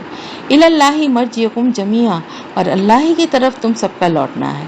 فینبئکم بما کنتم فیہ تختلفون، تو اس دن وہ جب حاضر ہوں گے سب اس کے سامنے تو وہ تمہیں بتلائے گا ان چیزوں کے بارے میں جن میں تم اختلاف کرتے رہے. وَأَنِحْكُمْ بَيْنَهُمْ بِمَا أَنزَلَ اللَّهُ، اور فیصلہ کیجئے ان کے درمیان اس شریعت کے مطابق جو کہ اللہ نے اتاری ہے. وَلَا تَتَّبِعْ أَهْوَاءَهُمْ، اور ان کی خواہشات کی پیروی نہ کیجیے، اور ان سے ہوشیار رہیے، ایسا نہ ہو کہ یہ لوگ آپ کو کسی ایسی چیز سے آپ کو بہکا دیں، آپ کو فتنے میں ڈال دیں جو اللہ نے آپ پر نازل کی ہے. فَإِن تَوَلَّوْا، پھر اگر وہ منہ پھیر لیتے ہیں تو جان لیجئے کہ اللہ انہیں ان کے بعض گناہوں کی سزا دینا چاہتا ہے. وَإِنَّ كَثِيرًا مِنَ النَّاسِ لَفَاسِقُونَ، اور بے شک ان میں سے اکثر جو ہیں وہ تو ہیں ہی نافرمان.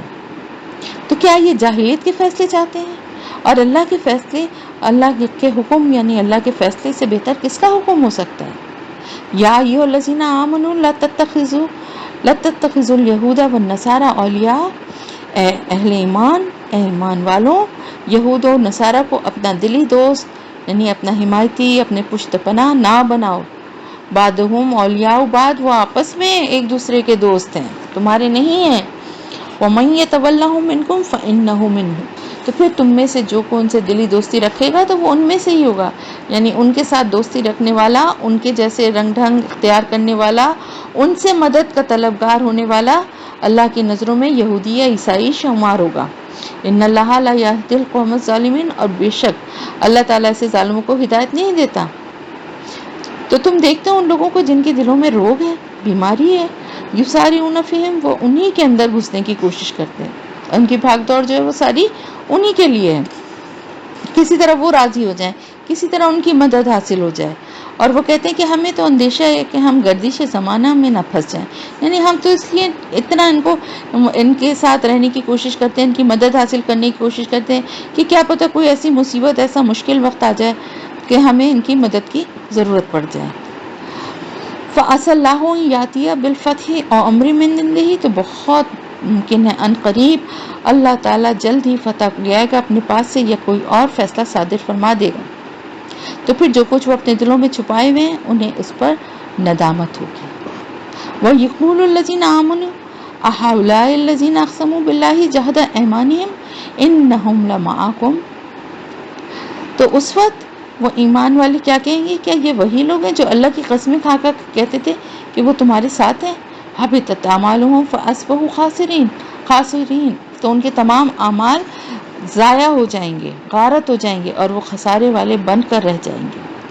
یا ایھا الذین آمنوا من یرتد منکم عن دینہ، اے ایمان والوں جو کوئی بھی پھر گیا تم میں سے اپنے دین سے، فسوف یأتی اللہ بقوم، تو اللہ تعالیٰ ان قریب ایک ایسی قوم کو لے آئے گا، یعنی تمہیں ہٹا دے گا، ایسے لوگوں کو ہٹا دے گا جو اپنے دین سے پھر جائیں، اور پھر وہ ایک ایسی قوم کو، جیسے بنی اسرائیل کو ہٹا کے مسلمانوں کو اللہ تعالیٰ لے آئے، تو اللہ تعالیٰ فرمانے کہ ایمان والوں اگر تم میں سے بھی کوئی تم دین سے پھر گئے تو پھر اللہ کسی اور قوم کو لے آئے گا جنہیں اللہ محبوب رکھے گا اور وہ اسے محبوب رکھیں گے، اور وہ اہل ایمان کے حق میں بہت نرم ہوں گے اور کافروں پر بہت بھاری ہوں گے، اللہ کی راہ میں جہاد کریں گے اور کسی ملامت کرنے والے کی ملامت کا کوئی خوف نہیں کریں گے۔ ذالک فضل اللہ یؤتیہ من یشاء واللہ واسع علیم، تو یہ اللہ کا فضل ہے، جس کو چاہے عطا کرتا ہے، اور اللہ بہت وسعت رکھنے والا، سب کو جاننے والا ہے، اللہ کے خزانوں میں کوئی کمی نہیں ہے۔ انما ولیکم اللہ ورسولہ والذین آمنوا، اور تمہارے اصل ولی، تمہارے اصل دلی دوست تو بس اللہ، اس کا رسول صلی اللہ علیہ وسلم، اور ایمان والے لوگ جو ہیں اہل ایمان، وہ ہیں تمہارے اصل دوست، اصل دلی دوست، تمہارے مددگار، تمہارے حمایتی، تمہاری پشت پناہی کرنے والے، تمہارے رازدار اہل ایمان ہی ہو سکتے ہیں، اللہ اور اس کا رسول، اور پھر اہل ایمان۔ الذین یقیمون الصلاۃ ویؤتون الزکاۃ وہم راکعون، وہ لوگ جو نماز قائم کرتے ہیں اور زکوٰۃ دیتے ہیں اور جھکتے ہیں جھکنے والوں کے ساتھ، یعنی رکوع کرتے ہیں، یہ بات یہاں پہ صحیح نہیں ہے، بلکہ یہ کہ جھک کے اگر کسی کی مدد کرتے ہیں تو پھر عاجزی سے، انکساری سے کرتے ہیں، ان کو دوسرے کو شرمندہ کر کے، ذلیل کر کے نہیں کرتے ہیں۔ وَمَن يَتَوَلَّ اللَّهَ وَرَسُولَهُ وَالَّذِينَ آمَنُوا، اور جو کوئی دوستی رکھے گا اللہ اور اس کے رسول صلی اللہ علیہ وسلم سے اور ایمان والوں کے ساتھ، تو پھر وہ کس میں شامل ہو جائے گا؟ اللہ کے گروہ میں، حزب اللہ میں۔ فَإِنَّ حِزْبَ اللَّهِ هُمُ الْغَالِبُونَ، تو پھر یہ سن لو کہ حزب اللہ ہی غالب ہونے والا ہے، غالب ہو کے رہنے والا ہے۔ یا ایھا الذین آمنوا لا تتخذوا الذین اتخذوا دینکم ہزوا ولعبا من الذین اوتوا الکتاب من قبلکم والکفار اولیاء، اے ایمان والوں ان لوگوں کو اپنا دوست نہ بناؤ جنہوں نے تمہارے دین کو ہنسی مذاق اور کھیل بنا رکھا ہے، ان لوگوں میں سے جنہیں کتاب دی گئی تھی تم سے پہلے، اور پھر دوسرے کافروں میں سے بھی، یعنی کافروں، مشرکین اور اہل کتاب، ان میں سے کسی کو بھی اپنا دلی دوست نہ بناؤ۔ واتقوا اللہ ان کنتم مؤمنین، اور اللہ کا تقوی اختیار کرو اگر تم ایمان والے ہو۔ اور جب تم نماز کے لیے پکارتے ہو تو یہ لوگ اس کو مذاق اور کھیل بنا لیتے ہیں، یعنی اذان کی آوازیں سن کر اس کی نقلیں اتارنا یا مذاق اڑانا، یا نماز پڑھنے والوں کا مذاق اڑانا، یہ اس وجہ سے ہے کہ ان لوگوں کو عقل ہی نہیں ہے۔ قل یا اہل الکتاب، اے نبی صلی اللہ علیہ وسلم ان سے کہہ دیجئے کہ اے کتاب والوں، اے لوگوں جنہیں کتاب دی گئی، ہل تنقمون منا، تم کس بات کا انتقام لے رہے ہو ہم سے؟ یعنی تم ہم سے بدلہ لے کس بات کر رہے ہو؟ ہم نے تمہارا کیا بگاڑا ہے سوائے اس کے کہ ہم اللہ پر ایمان لائیں اور اس پر بھی ایمان لائیں جو ہم پر نازل کیا گیا، اور اس پر بھی ایمان لائیں جو ہم سے پہلے نازل کیا گیا۔ تو حقیقت یہ ہے کہ تمہاری اکثریت نافرمانوں پر مشتمل ہے، زیادہ تر تم لوگ نافرمان ہو، ورنہ اگر دیکھا جائے تو ہم نے تو کوئی ایسی بات کی ہی نہیں ہے، تم کر رہے ہو۔ ہم تو اپنی کتاب کے ساتھ ساتھ جو تم پر نازل ہوئی یہ کتاب اور اس سے پہلے جو کتابیں آئیں سب کے اوپر ہم ایمان رکھنے والے ہیں۔ ہم تمہارے رسول کا بھی اور تمہارے رسول کے بعد آنے والے رسول، پہلے آنے والے رسول، ہم تو سب کو ماننے والے ہیں، ایک اللہ پہ ایمان رکھنے والے ہیں۔ تو پھر آخر تمہیں کیا بات بری لگتی ہے جو تم ہماری دشمنی پہ اتر گئے ہو؟ آپ صلی اللہ علیہ وسلم کہہ دیجئے کہ کیا میں تمہیں بتاؤں کہ اللہ کے ہاں اس سے بھی زیادہ بری سزا پانے والے لوگ کون ہیں، برا ٹھکانہ پانے والے لوگ کون ہیں؟ من لعنہ اللہ، وہ لوگ جن پر اللہ نے لعنت کی، وغضب علیہ، اور جن پر وہ غضبناک ہوا، وجعل منہم القردۃ والخنازیر، اور جن میں سے اس نے بنا دیا، ان میں سے لوگوں کو کیا بنا دیا؟ بندر اور خنزیر، ان کے نافرمانیوں اور اللہ کے احکام کو نہ ماننے کی وجہ سے۔ آگے آئے گی اس کی بھی ڈیٹیل۔ وہ عبادت طاغوت، اور یہ وجہ بھی تھی کہ وہ شیطان کی اور شیطانی قوتوں کی بندگی کرتے تھے۔ یہ سب کے سب بہت برے مقام میں ہیں اور بہت زیادہ بھٹکے ہوئے ہیں سیدھے راستے سے۔ وَإِذَا جَاءُوكُمْ قَالُوا آمَنَّا، اور جب وہ تمہارے پاس آتے ہیں تو کہتے ہیں ہم ایمان لے آئے۔ وَقَدْ دَخَلُوا بِالْكُفْرِ وَهُمْ قَدْ خَرَجُوا بِهِ، حالانکہ وہ داخل بھی ہوئے تھے کفر کے ساتھ اور نکلے بھی ہیں کفر کے ساتھ، یعنی دل میں ایمان تھا ہی نہیں، زبان سے صرف یہ کہہ کے دھوکہ دیتے ہیں، سازشیں کرنے کے لیے آتے ہیں۔ وَاللَّهُ عَالِمٌ بِمَا كَانُوا يَكْتُمُونَ، اور اللہ تعالیٰ خوب جانتا ہے جو وہ چھپائے ہوئے تھے۔ اور تم دیکھو گے ان میں سے اکثر کو کہ بہت بھاگ دوڑ کرتے ہیں گناہ اور ظلم و زیادتی کے کاموں میں، وَأَكْلِهِمُ السُّحْتَ، اور حرام کے مال کھانے میں، لَبِئْسَ مَا كَانُوا يَعْمَلُونَ، کتنا ہی برا عمل ہے جو وہ کرتے ہیں۔ کیوں نہیں منع کرتے انہیں ان کے ربانی، ان کے جو علماء ہیں، ان کے جو فقہاء ہیں، احبار اور ربانی جو ہیں، ان کے جو صوفی ہیں، ان کے بزرگ ہیں، ان کے علماء ہیں، فقہاء ہیں، وہ انہیں کیوں نہیں روکتے ایسی گناہ کی بات کہنے سے اور ان کو یہ حرام مال کھانے سے انہیں کیوں نہیں روکتے؟ لبئس ما کانوا یصنعون، بہت برا ہے وہ کام جو وہ کر رہے ہیں۔ وقالت الیہود ید اللہ مغلولہ، اور یہودیوں نے کیا کہا کہ اللہ نے کا ہاتھ جو ہے وہ بندھا ہوا ہے، یعنی اللہ کی جو رحمت ہمارے لیے تھی وہ بند ہو گئی ہے۔ اور اللہ تعالیٰ کو نعوذ باللہ یہ بھی کہتے تھے کہ اللہ کے پاس اب ہے ہی نہیں، اللہ کا ہاتھ بندھا ہوا ہے، وہ تو ہم سے قرض ہستہ مانگتا ہے۔ اللہ تعالیٰ فرما رہے ہیں غلت ایدیہم، انہی کے ہاتھ جو ہے نا وہ بند جائیں گے، اور ان پر لعنت ہے اس کے سبب جو انہوں نے کہا۔ بل یداہ مبسوطتان، بلکہ اللہ کے تو دونوں ہاتھ پھیلے ہوئے ہیں، اتنے پھیلے ہوئے ہیں، وہ خرچ دونوں ہاتھوں سے کر رہا ہے۔ ینفق کیف یشاء، جیسا وہ چاہتا ہے ویسا خرچ کرتا ہے، اور یقیناً اضافہ کرے گا ان میں سے بہت سو کی سرکشی اور کفر میں جو کچھ آپ صلی اللہ علیہ وسلم پر نازل کیا گیا ہے۔ اے نبی آپ پر جو کچھ نازل کیا گیا ہے آپ کے رب کی طرف سے، یہ جو ہے ان کے کفر میں اور اضافہ کرے گا، ان کی سرکشی میں اور اضافہ کرے گا۔ یعنی جو کچھ اللہ کی طرف سے احسانات آپ پر اور آپ کے ساتھیوں پر ہو رہے ہیں، جو اللہ تعالیٰ مسلمانوں پہ جو نعمتیں، جو غنیمتیں، جو غلبہ حاصل ہو رہا ہے مسلمانوں کو اللہ کی رحمت سے، تو اب اس حسد کے نتیجے میں ان کی ضد اور ہٹ دھرمی اور زیادہ بڑھتی جا رہی ہے، اور بجائے یہ کہ وہ یہ سمجھیں کہ یہ واقعی اللہ کی طرف سے حق ہے جبھی تو کامیابی ہو رہی ہے اور اس کا ساتھ دینے کی کوشش کریں، اس کے بجائے ان کے اندر حسد کی آگ مزید بھڑک رہی ہے۔ وَأَلْقَيْنَا بَيْنَهُمُ الْعَدَاوَةَ وَالْبَغْضَاءَ إِلَى يَوْمِ الْقِيَامَةِ، اور ہم نے ان کے درمیان قیامت تک کے لیے دشمنی اور بغض ڈال دیا ہے۔ اور جب کبھی یہ آگ بھڑکاتے ہیں جنگ کے لیے، اللہ اس کو بجھا دیتا ہے، یعنی جنگ کی آگ بھڑکانے کے لیے یہودی اکثر سازشیں کرتے رہتے تھے، لیکن اللہ تعالیٰ فرما رہے ہیں کہ جب بھی وہ ایسا چاہتے ہیں اور کرتے ہیں، اللہ کی مدد ہوتی ہے اللہ کے رسول اور مسلمانوں کے ساتھ، اور ان کی سازشیں ناکام ہو جاتی ہیں۔ اللہ اس جنگ کی آگ کو بجھا دیتا ہے. وَيَسْعَوْنَ فِي الْأَرْضِ فَسَادًا، اور پھر یہ زمین میں فساد مچانے کے لیے بھاگ دوڑ کرتے رہتے ہیں. یعنی جب یہ بس نہیں چلتا تو پھر ویسے ہی فساد پھیلانا شروع کر دیتے ہیں.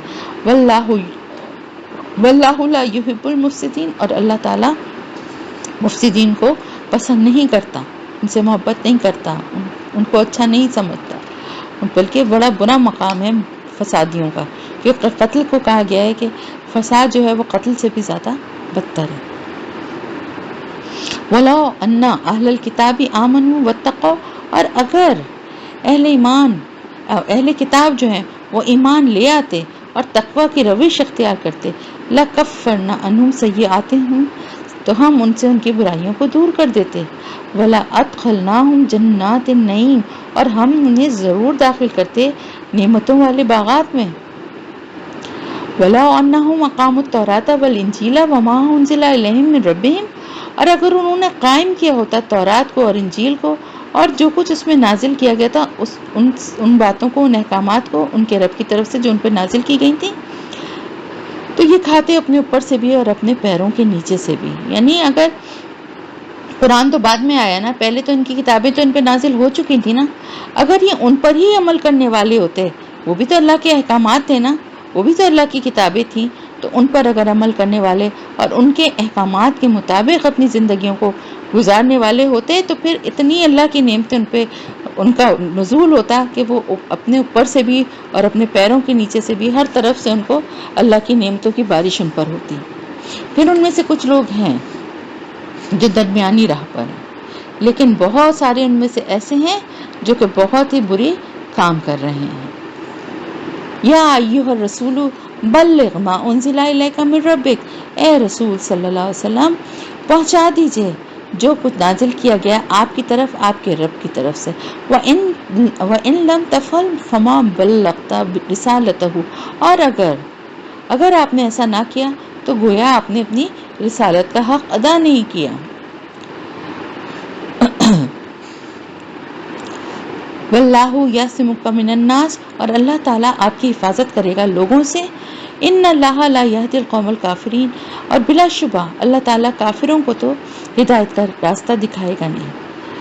قل یا اہل الکتاب لستم علی شیء، اے نبی صلی اللہ علیہ وسلم ان سے کہہ دیجئے اے اہل کتاب تم تو کسی چیز پر ہو ہی نہیں، تمہاری کوئی حیثیت ہی نہیں ہے، کوئی مقام ہی نہیں ہے، یہاں تک کہ اس وقت تک کہ جب تک کہ تم تورات اور انجیل کو اور جو کچھ نازل کیا گیا ہے تم پر تمہارے رب کی طرف سے، جب تک کہ تم اس کو قائم نہ کرو، ان احکامات کے مطابق ان پہ عمل کرنے والے نہ بنو، اس وقت تک تمہاری کوئی حیثیت نہیں ہے کہ تم سے بات کرنا بھی، تم اس قابل بھی نہیں ہو کہ تم سے بات کی جائے یا تمہاری کسی بات کا جواب دیا جائے.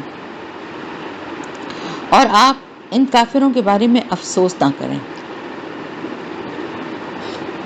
یعنی جو کچھ ان پر نازل کیا گیا، آپ پر نازل کیا گیا آپ کے رب کی طرف سے، یہ تو ان میں سے زیادہ تر لوگوں کی سرکشی اور کفر میں اضافہ کرنے والا ہے. اس سے ان کی ضد میں اور ان کی جلن میں اور ان کی دشمنی میں اور اضافہ ہی ہو رہا ہے. اور آپ ان کافروں کے بارے میں افسوس نہ کریں. بے شک وہ لوگ جو ایمان لائے اور وہ لوگ جو یہودی، سابی اور عیسائی ہوئے. من آمن باللہ والیوم الآخر وعمل صالحا فلا خوف علیہم ولا هم یحزنون، تو اپنے اپنے زمانے میں جو ایمان لایا، جس قوم کا تھا اور جس جماعت اور گروہ کا تھا، اپنے رسول پر ایمان لایا، اللہ پہ ایمان لایا، اپنے رسول کی بات مانی، قیامت کے دن پر ایمان لایا، پھر اچھے عمل کیے. یعنی یہ ضروری نہیں ہے کہ اب وہ لوگ تو مر چکے ہیں، گزر چکا ان کا دور، تو اگر وہ اپنے اپنے دور میں، ظاہر آپ صلی اللہ علیہ وسلم کا دور تو بہت بعد میں آیا ہے اور ان لوگوں نے نہیں دیکھا، ان کے وقت میں اپنے اپنے رسول تھے اور اپنی کتابوں کی شریعت تھی، تو اس وقت بھی ایمان والے لوگ تو تھے نا.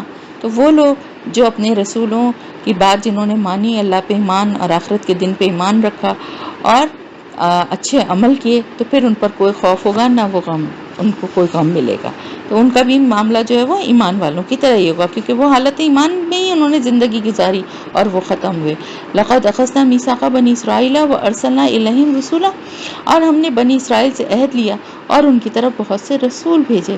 لیکن جب کبھی بھی ان کے پاس کوئی رسول آیا اور وہ چیز لے کر آیا جو کہ ان کی اپنی خواہشات نفس کے خلاف تھی، فریقاً کذبوا وفریقاً یقتلون، تو ایک گروہ کو انہوں نے جھٹلایا اور ایک گروہ کو قتل کرتے رہے. یعنی اپنے پیغمبروں کو یا جھٹلاتے تھے اور پھر ان میں سے بہت سوں کو قتل بھی کر دیا. اور انہوں نے سمجھا کہ ان کی تو کوئی آزمائش ہوگی ہی نہیں، کوئی پکڑ ہوگی ہی نہیں، کوئی سزا دی ہی نہیں جائے گی. فعموا وسموا، تو وہ بہرے بھی ہو گئے اور اندھے بھی ہو گئے. ثم تاب اللہ علیہم، پھر اللہ تعالیٰ نے انہیں معاف کر دیا. اللہ نے یعنی انہیں فوراً نہیں پکڑا، انہیں توبہ کی مہلت دی، موقع دیا. ثم عموا وسموا کثیر منہم، لیکن اس کے باوجود بھی کیا ہوا کہ پھر زیادہ تر لوگ ان میں سے جو تھے وہ اندھے اور بہرے ہو گئے. یعنی اللہ کی دامن رحمت پہ آنے کے بجائے اپنی گمراہی میں اور آگے بڑھتے ہی چلے گئے. واللہ بصیر بما یعملون، اور اللہ تعالیٰ جو کچھ بھی وہ کر رہے ہیں ان سب کو دیکھنے والا ہے، ان سارے کاموں کو دیکھنے والا ہے جو کچھ بھی وہ کر رہے ہیں. لقد کفر الذین قالوا ان اللہ هو المسیح ابن مریم، اور بلا شبہ، البتہ بلا شبہ کفر کیا ان لوگوں نے جنہوں نے کہا کہ اللہ مسیح ابن مریم ہی ہے. استغفر اللہ. وقال المسیح یا بنی اسرائیل اعبدوا اللہ ربی و ربکم، جبکہ مسیح جو تھے، حضرت عیسیٰ علیہ السلام جو تھے، انہوں نے تو کہا تھا کہ اے بنی اسرائیل عبادت کرو، بندگی کرو اللہ کی، جو میرا بھی رب ہے اور تمہارا بھی رب ہے. یعنی ان کی تعلیمات تو یہ تھیں اور یہ ان کو ہی جو ہے نعوذ باللہ اللہ بنا رہے ہیں. انہو من یشرک باللہ فقد حرم اللہ علیہ الجنہ، تو بلا شبہ جو بھی اللہ کے ساتھ شرک کرے گا تو اللہ اس پر جنت کو حرام کر دے گا، حرام ہو جائے گی اس پر جنت. ومأواہ النار وما للظالمین من انصار، اور پھر اس کا ٹھکانہ ہوگا آگ، جہنم، اور پھر ایسے ظالموں کے لیے ان کا کوئی مددگار نہیں ہوگا.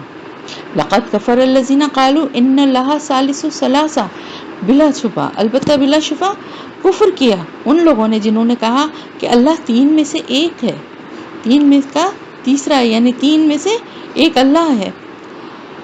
وما من الہ الا الہ واحد، جبکہ حقیقت کیا ہے کہ اللہ کے سوا کوئی الہ نہیں، وہی ایک الہ ہے. اور اگر یہ باز آئیں سے جو کچھ یہ کہہ رہے ہیں تو ان میں سے جو کافر ہیں ان پہ بہت دردناک عذاب آ کر رہے گا. افلا یتوبون الی اللہ ویستغفرونہ، تو کیا یہ لوگ اللہ کے سامنے توبہ نہ کریں گے اور اللہ سے استغفار نہیں کریں گے؟ یعنی ان کا کیا رویہ ہے، ابھی بھی اللہ سے توبہ نہیں کرتے، استغفار نہیں کرتے. واللہ غفور رحیم، اور اللہ تعالیٰ تو بخشنے والا اور رحم کرنے والا ہے. یعنی یہ ایک موقع بہت بڑا آپ صلی اللہ علیہ وسلم کی ذریعے ان کو ملا تھا. مل مسیح ابن مریم الا رسول، مسیح ابن مریم اس کے سوا اور کچھ نہیں کہ وہ ایک رسول تھے. قد خلت من قبلہ الرسول، اور اس سے پہلے بھی بہت سے رسول گزر چکے ہیں. وامہ صدیقہ، اور ان کی والدہ جو تھیں وہ بھی صدیقہ تھیں، سچی تھی. کانا یاکلان الطعام، اور وہ دونوں کھانا کھاتے تھے، یعنی وہ دونوں ماں بیٹا انسان تھے، اور انسانوں کے جو انسان ہونے کی حیثیت سے جو ضرورتیں ہیں وہ ان کی بھی تھیں، کھانا بھی کھاتے تھے اور ظاہر کھاتے تھے تو پھر اور بھی آگے جو کچھ انسان کرتے ہیں وہ کرتے تھے.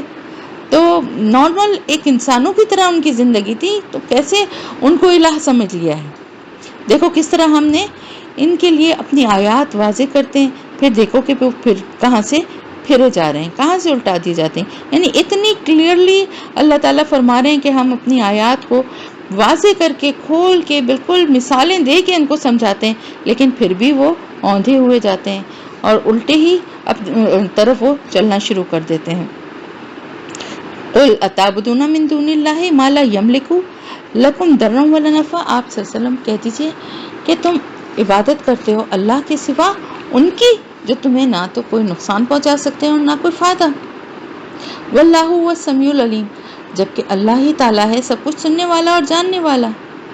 قل یا اہل الکتاب لا تغلوا فی دینکم غیر الحق، کہہ دیجئے ان سے کہ اے اہل کتاب اپنے دین میں ناحق غلو نہ کرو، حضرت عیسیٰ علیہ السلام کی محبت اور عقیدت کی وجہ سے جو کچھ تم نے حد سے بڑھا دیا ہے وہ سراسر غلو ہے،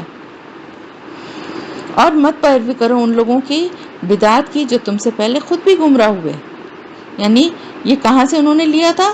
مصر میں نے آپ کو بتایا تھا نا کہ یہ جو تبلیغ کے لیے عیسائی جو وہاں گئے تھے تو وہاں پر یہ جو ہے تثلیث کا جو تھا نا یعنی کئی دیوی دیوتاؤں کو ایک ساتھ پوجا جاتا تھا اور ان سب کو ہی یعنی اپنا وہ رب سمجھتے تھے اور مختلف ان کو اختیارات انہوں نے اپنے طور پر دیے ہوئے تھے، تو وہاں سے یہ تثلیث کا جو نظریہ ہے یہ عیسائیوں میں آیا تھا، اس سے پہلے نہیں تھا۔ وَأَضَلُّوا كَثِيرًا وَضَلُّوا عَنْ سَوَاءِ السَّبِيلِ، تو انہوں نے بہت سے دوسرے لوگوں کو بھی گمراہ کیا اور سیدھے راستے سے بھٹک گئے۔ لعنت کی گئی ان لوگوں پر جنہوں نے کفر کیا بنی اسرائیل میں سے، داؤد علیہ السلام کی زبان سے اور عیسیٰ ابن مریم کی زبان سے بھی۔ یعنی بنی اسرائیل کا جو کردار تھا اس میں ان کے جو نبی تھے وہ ان کے اوپر لعنت ملامت ان کو کرتے ہی رہتے تھے، اور ان کے لیے ان کو بہت لعنتان کی مثالیں جو ہے وہ ملتی ہیں کہ نبیوں کے زبان سے ان کو، جیسے ابھی میں نے بتایا نا کہ حضرت موسیٰ علیہ السلام نے بھی کیا کہا تھا۔ اور یہ کس وجہ سے تھا؟ اس لیے کہ انہوں نے نافرمانی کی اور وہ حد سے بڑھنے والے تھے۔ یہ لوگ ایک دوسرے کو نہیں روکتے تھے ان گناہوں سے، ان منکرات سے جن کو کرنے کا حکم دیا گیا اللہ کی طرف سے، اور وہ وہاں پہ لوگ کر رہے ہوتے تھے تو یہ لوگوں کو روکتے بھی نہیں تھے۔ اپنے معاشرے میں جو لوگ غلط کام کر رہے ہوتے تھے ان کو روکتے نہیں تھے۔ لبئس ما کانوا یفعلون، تو بہت ہی کتنا ہی برا یہ طرز عمل تھا جو کہ وہ کر رہے تھے۔ تم ان میں سے اکثر کو دیکھو گے کہ وہ کافروں سے دوستی رکھتے ہیں۔ لبئس ما قدمت لہم انفسہم، کتنی ہی بری کمائی ہے جو انہوں نے اپنے لیے آگے بھیجی ہے۔ یعنی یہ جو وہ کرتے ہیں نا، یہ ساری ان کے حرکتیں جو ہیں وہ سب اللہ کے پاس جمع ہو رہی ہے اور اس کا وبال ان پر ہی آئے گا۔ ان سخط اللہ علیہم، اور یہ کہ اللہ تعالیٰ کا غضب ہوگا ان پر۔ وفی العذاب ہم خالدون، اور وہ عذاب میں ہمیشہ ہمیشہ رہیں گے۔ ولو کانوا یؤمنون باللہ والنبی وما انزل الیہ، اور اگر یہ ایمان لے آتے اللہ پر اور نبی صلی اللہ علیہ وسلم پر اور جو کچھ نبی صلی اللہ علیہ وسلم پر نازل کیا گیا ہے، یعنی یہ قرآن۔ متخذوہم اولیاء، اور تو پھر انہوں نے ان کافروں کو اپنا ولی نہ بنایا ہوتا۔ یعنی اگر وہ ایمان لے آتے تو پھر کافروں کو اپنا دوست نہ بناتے۔ وَلَكِنَّ كَثِيرًا مِّنْهُمْ فَاسِقُونَ، لیکن زیادہ تر ان میں سے جو ہیں وہ نافرمان تھے، نافرمان تھی اکثریت ان کی۔ لَا تَجِدَنَّ أَشَدَّ النَّاسِ عَدَاوَةً لِلَّذِينَ آمَنُوا الْيَهُودَ وَالَّذِينَ أَشْرَكُوا، اور تم ضرور پاؤ گے اہل ایمان کے حق میں شدید ترین دشمن یہود کو، یعنی یہودیوں کو، اور مشرکین کو۔ یعنی مکے کے جو بت پرست مشرکین تھے وہ مسلمانوں کے سب سے بڑے دشمن تھے، لیکن وہ کھلے دشمن تھے، سامنے سے حملہ کرتے تھے۔ لیکن ان کے علاوہ جو مسلمان کے بدترین دشمن تھے وہ یہود تھے، جو کہ منہ پہ تو نہیں ان کے ساتھ دشمنی نہیں دکھاتے تھے، لیکن در پردہ ان سے زیادہ، مشرکین سے بھی کہیں زیادہ مسلمانوں کے خلاف سازش کر کے ان کو نقصان پہنچانے کی کوشش کرتے تھے۔ وَلَا تَجِدَنَّ أَقْرَبَهُمْ مَوَدَّةً لِلَّذِينَ آمَنُوا الَّذِي قَالُوا إِنَّا نَصَارَىٰ، اور تم ضرور پاؤ گے، البتہ تم ضرور پاؤ گے مودت میں، یعنی محبت میں، نرمی میں، کے اعتبار سے قریب ترین اہل ایمان کے حق میں ان لوگوں کو جنہوں نے کہا کہ ہم نصارہ ہیں، یعنی ہم عیسائی ہیں۔ کیونکہ یہ حقیقت ہمیں جو ہے ہم ہسٹری کو دیکھتے ہیں تو ہمیں نظر آتا ہے کہ کس طرح سے یہود جو تھے انہوں نے کتنی شدید دشمنی آپ صلی اللہ علیہ وسلم سے کی اور مسلمانوں سے کی، لیکن جو عیسائی تھے انہوں نے ایسی دشمنی نہیں کی۔ جیسے کہ نجاشی تھا جو کہ اس نے مسلمانوں کو، مہاجروں کو پناہ دی، اور اسی طرح شاہ مصر جو مقوقس تھا اس نے بھی آپ صلی اللہ علیہ وسلم کی خدمت میں ہدیے بھیجے۔ ہرقل نے بھی آپ صلی اللہ علیہ وسلم کے نامہ مبارک کا احترام کیا، اور وہ چاہتا بھی تھا کہ اگر میری قوم مان لے تو ہم اسلام قبول کر لیں۔ اسی طرح میں نے بتایا تھا کہ نجران کے عیسائیوں کا ایک وفد بھی آپ صلی اللہ علیہ وسلم کی خدمت میں حاضر ہوا تھا۔ وہ لوگ اگرچہ مسلمان تو نہیں ہوئے تھے لیکن پھر بھی وہ سمجھ گئے تھے، تو ان کا رویہ بہت محتاط تھا۔ تو یہ حقیقت ہے کہ اس دور میں، یعنی آپ صلی اللہ علیہ وسلم کے دور میں، مسلمانوں کے خلاف عیسائیوں کی مخالفت میں وہ شدت نہ تھی یہ جو یہودیوں کی مخالفت میں تھی۔ ذالک بأن منہم، قسیسین و رہبانا و انہم لا یستکبرون، اور اس کی وجہ بھی تھی، اور اس کی وجہ کیا تھی؟ وہ یہ تھی کہ عیسائیوں میں اس دور میں جو عالم تھے اور جو درویش تھے وہ بڑے، ان میں عاجزی تھی اور وہ نرمی تھی ان میں، وہ تکبر نہیں کرتے تھے۔